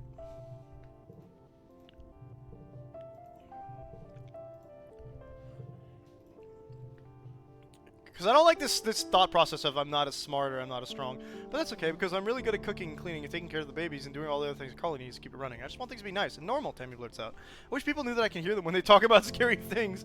She sniffles and gives you a brave smile. Thanks for listening, Celeste. I'm going to go back to cleaning now, okay? You leave Tammy in the common area, continuing to overthink about her fears. I mean, same-ish ending, I guess, because I didn't push her into, like, more depressful thinking from the other one, and I don't really want to do that to her, so... This soundtrack is fantastic, actually. I don't know how to fix the shimmer! Oh, you said go outside, eh? That's what you said earlier. Okay. Cal spends a lot of time in the crèche when he's not busy in the gardens. He likes to bring Tammy things to make her happy, even if it's just a warm cup of soup from the kitchens or a weird bug he found. Tammy's always really happy to see him, though, and treats every present like it's the best thing on the planet. Babysitting, 1 slot car. Okay, cool. So if I do... That's a big buff on the last card, actually, so we should probably do something like this.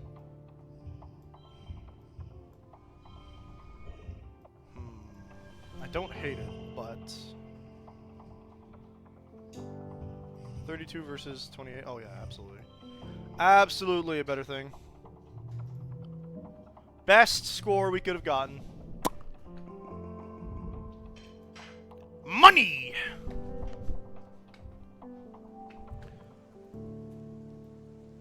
Okay, there should have been another respawn. I keep forgetting that we also have biology buffs, so it gives us faster spawns. There we go.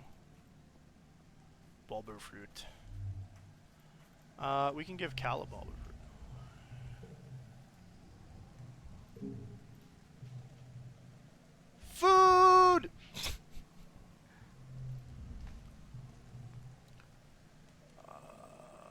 Cal has collected fine assortment of plastic metal containers, assembled them into what passes for a drum set, is clattering away. Oh yeah, what are you working on? We got that biology buff, let's go!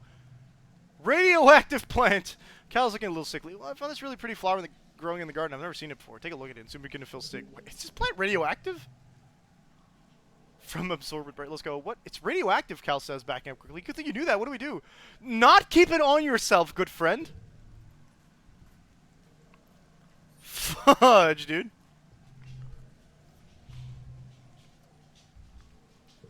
Research xenobotany. Back in the lab, you have all the right equipment to properly examine the radioactive plant you found. Maybe you can find a way to protect yourself from them so you don't need to drag a radiation-proof enviro suit with you every time you go to that part of the planet. Really? Okay. Radiation poisoning isn't the killer it used to be on Earth. With medbeds, you can flush out deadly doses of radiation in a few hours. It could still make you really sick, though.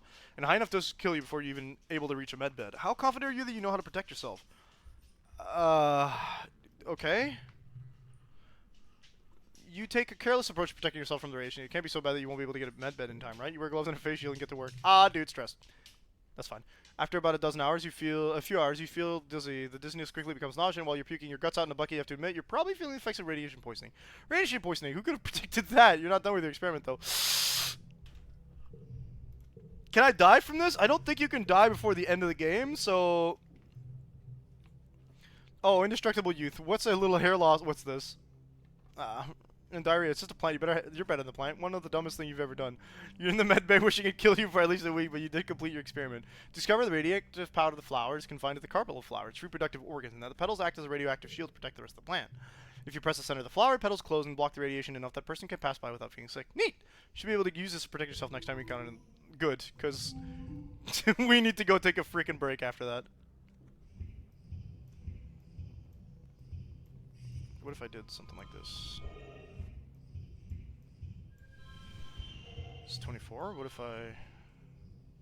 It's 24? 21? Yeah, I mean, that's the link between them, right? I was gonna say, it looks like 24's most likely during expeditions. That's fair. That makes a lot more sense. We're gonna have to... injured. We have to relax anyway. Garden looks deserted, which is strange. Cal's usually here, taking care of the animals or playing in the dirt, fetching things for adults. Spot a pair of dirt-streaked legs dangling over a piece of equipment and climb right beside Cal on sun-warmed metal. Cal's distracted by something in his hand, but he looks up as you sit down. Oh, hey, Selene, I didn't hear you, buddy. Sorry. Look what Tammy gave me, he says, holding out a weirdly shaped doll with green, stringy hair and lopsided eyes. She's the best, he says proudly. It's so cool that she can make stuff from what other people think is just garbo junk. He lies back against the machine and raises the doll to the sky, letting it block the sunlight from his face. Tammy's my best friend, he continues. I know we all grew up together, but, like, Tammy's really special, you know? She really is... Glad you think so. We used to play together all the time on the Stratospheric. Like, all the time, man. I remember one time... Cal squints at the sun and rose his chin. Sorry, it was just before you got here. I was just thinking about how, when we were like 4 years old, I promised her that we would get married when we were old enough. And then when he teases me about it, she thinks it doesn't count because we were just kids, but I keep thinking about it, you know? He looks down at the doll in his hands. It's truly ugly, but maybe that's part of the charm. What do you think? That's so romantic. I don't want to break them up. I don't want to break them up. Just because I want to romance Tammy in the long run doesn't mean I want to break them up. No way. They're so wholesome. Cal smiles and his cheeks turn a little pink. You really think so? That's oh man, that's. He looks away from you and strokes his thumb idly over the face of the doll, where the stitching was done with a little more care. Almost looks like Tammy meant the doll to look like Cal. Well, if you squint. Thanks, Linnea. Cal says quietly. That means a lot. I hope she feels the same way. You and Cal spend the rest of the afternoon basking in the warm sunshine and chatting about growing up on the stratosphere. He gets a little quiet whenever Tammy comes up again, but otherwise it's a perfectly happy day. I can't talk to Tammy right now. I don't have 80 empathy, though the empathy's coming quickly. We're gonna have to relax, and I'm looking at the time. We're actually gonna have to, call it. Tammy! Tammy looks up from where she's pretending to feed a bottle to a baby doll. She spends her work hours helping on the creche, and she still wants to do when people's relaxing. When she's relaxing, must really like taking care of people. Hey, Selena, she says sweetly. Do you want to play house with me? You bet. It kind of feels like you're a little too old for this, but Tammy's so earnest, you don't want to crush her gentle spirit. You sit down and play dolls with her for a little while, just like you did when you were kids. We're good. I'm good. We're keeping all that good stuff. Alright, so we're going to call it for today. That's going to be the end of today's stream. This morning stream, I guess, actually, or this afternoon stream. We're going to be back tomorrow. No, not even tomorrow, actually. I'm on vacation, baby.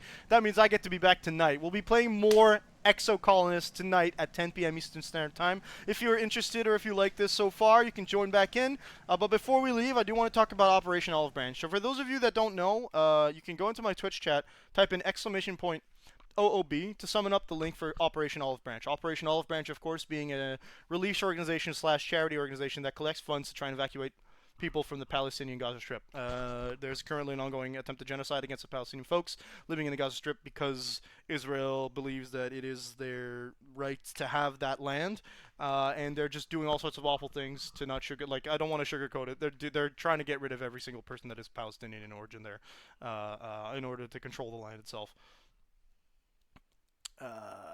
Nice. Excellent. Sweet. Thanks, Abyss. But yeah, so if you want to help out, and I go through this spiel a little bit every time, every stream lately because we need to talk about it. But if you want to help out, you can click on the donation link, the GoFundMe link, to the Operation Olive Branch, and just donate. I usually ask if you have over $1,000 in your bank account, donate $5. If you have less, donate $1, just to help out. Because the more people help out, the better it goes, right? We want to get people out and into safety, not where they're consistently bombing on a daily basis. Without sugarcoating it, it's a pretty bad situation, and it's not looking very good for the moment. In general, well, it's looking better than it did like 2 months ago, but like it's not getting solved at a life-saving pace. Okay, a lot of people are still getting hurt because currently in Palestine, on the Gaza Strip, there are 0 fully functioning hospitals, 0 fully functioning schools, 0 fully functioning most what we call social services here in North America, because they've all been bombed to hell to stop anyone from getting in or for getting aid, right? So, and the latest news that I heard was there was a raid that killed about 200 civilians just. And it was masked as aid workers. It's really just generally awful from the Israeli army's point. I'm flabbergasted by how bad it is. So if you want to help, if you can, please donate and talk about it. The better way, the easiest way you can help is like speaking about it, because right now a lot of people are afraid to use certain words and vocabulary regarding what is actually going on. So if you're watching like mainstream media, I hate using that word, but like if you're watching like news shows that pass on TV, if you're watching like big old like the big ones, the ones like I don't want to say Fox TV, but like all your national news reporters, they don't use the word genocide. They use conflict, they use war, they use and it's sugarcoating what's going on. It is an attempted genocide. There has been ruled like likely reason by the International Court of Justice that it is considered a genocide. So the only reason they're not doing it is because they're afraid of like picking a side in their news reports. But when your choices are pick a side between the victims of a genocide or the people that are committing the genocide, I think it's a bit limp to not say genocide and use the word genocide. We have attempted to create worldwide organizations as of World War II to prevent genocides from happening, and at every chance that they have had, they have failed to prevent the genocide. They have helped to pick up after a genocide, but they have failed to permanently stop a genocide. An example would be Rwanda in like the late 1900s, where the UN sent in what we call the blue helmets, their armed forces, their defending forces for people to help them against that kind of like huge problem. And I don't want to say that you should be allowed to fight back because in a situation where you're there to help a country like prevent some of its citizens from dying, I don't think you should be allowed to go gun ho. But because of that, there's people that abuse the fact that you can't defend the civilians the way that you should because there's a whole lot of politicking going on. Now, before I wax poetic about the fact that I think that right now our society is failing to defend multiple people from multiple genocides on a worldwide basis, I'm going to say thank you to everyone coming by. Please keep that in your brain and talk about it. The biggest thing we can do with people as a platform is to talk about what's going on. I reiterate for the third time in the last 5 minutes, talk about what's going on, use the word genocide, do not sugarcoat it. That's how we get the information spread properly. But yeah, I want to say thank you again, and peace out. Free Palestine.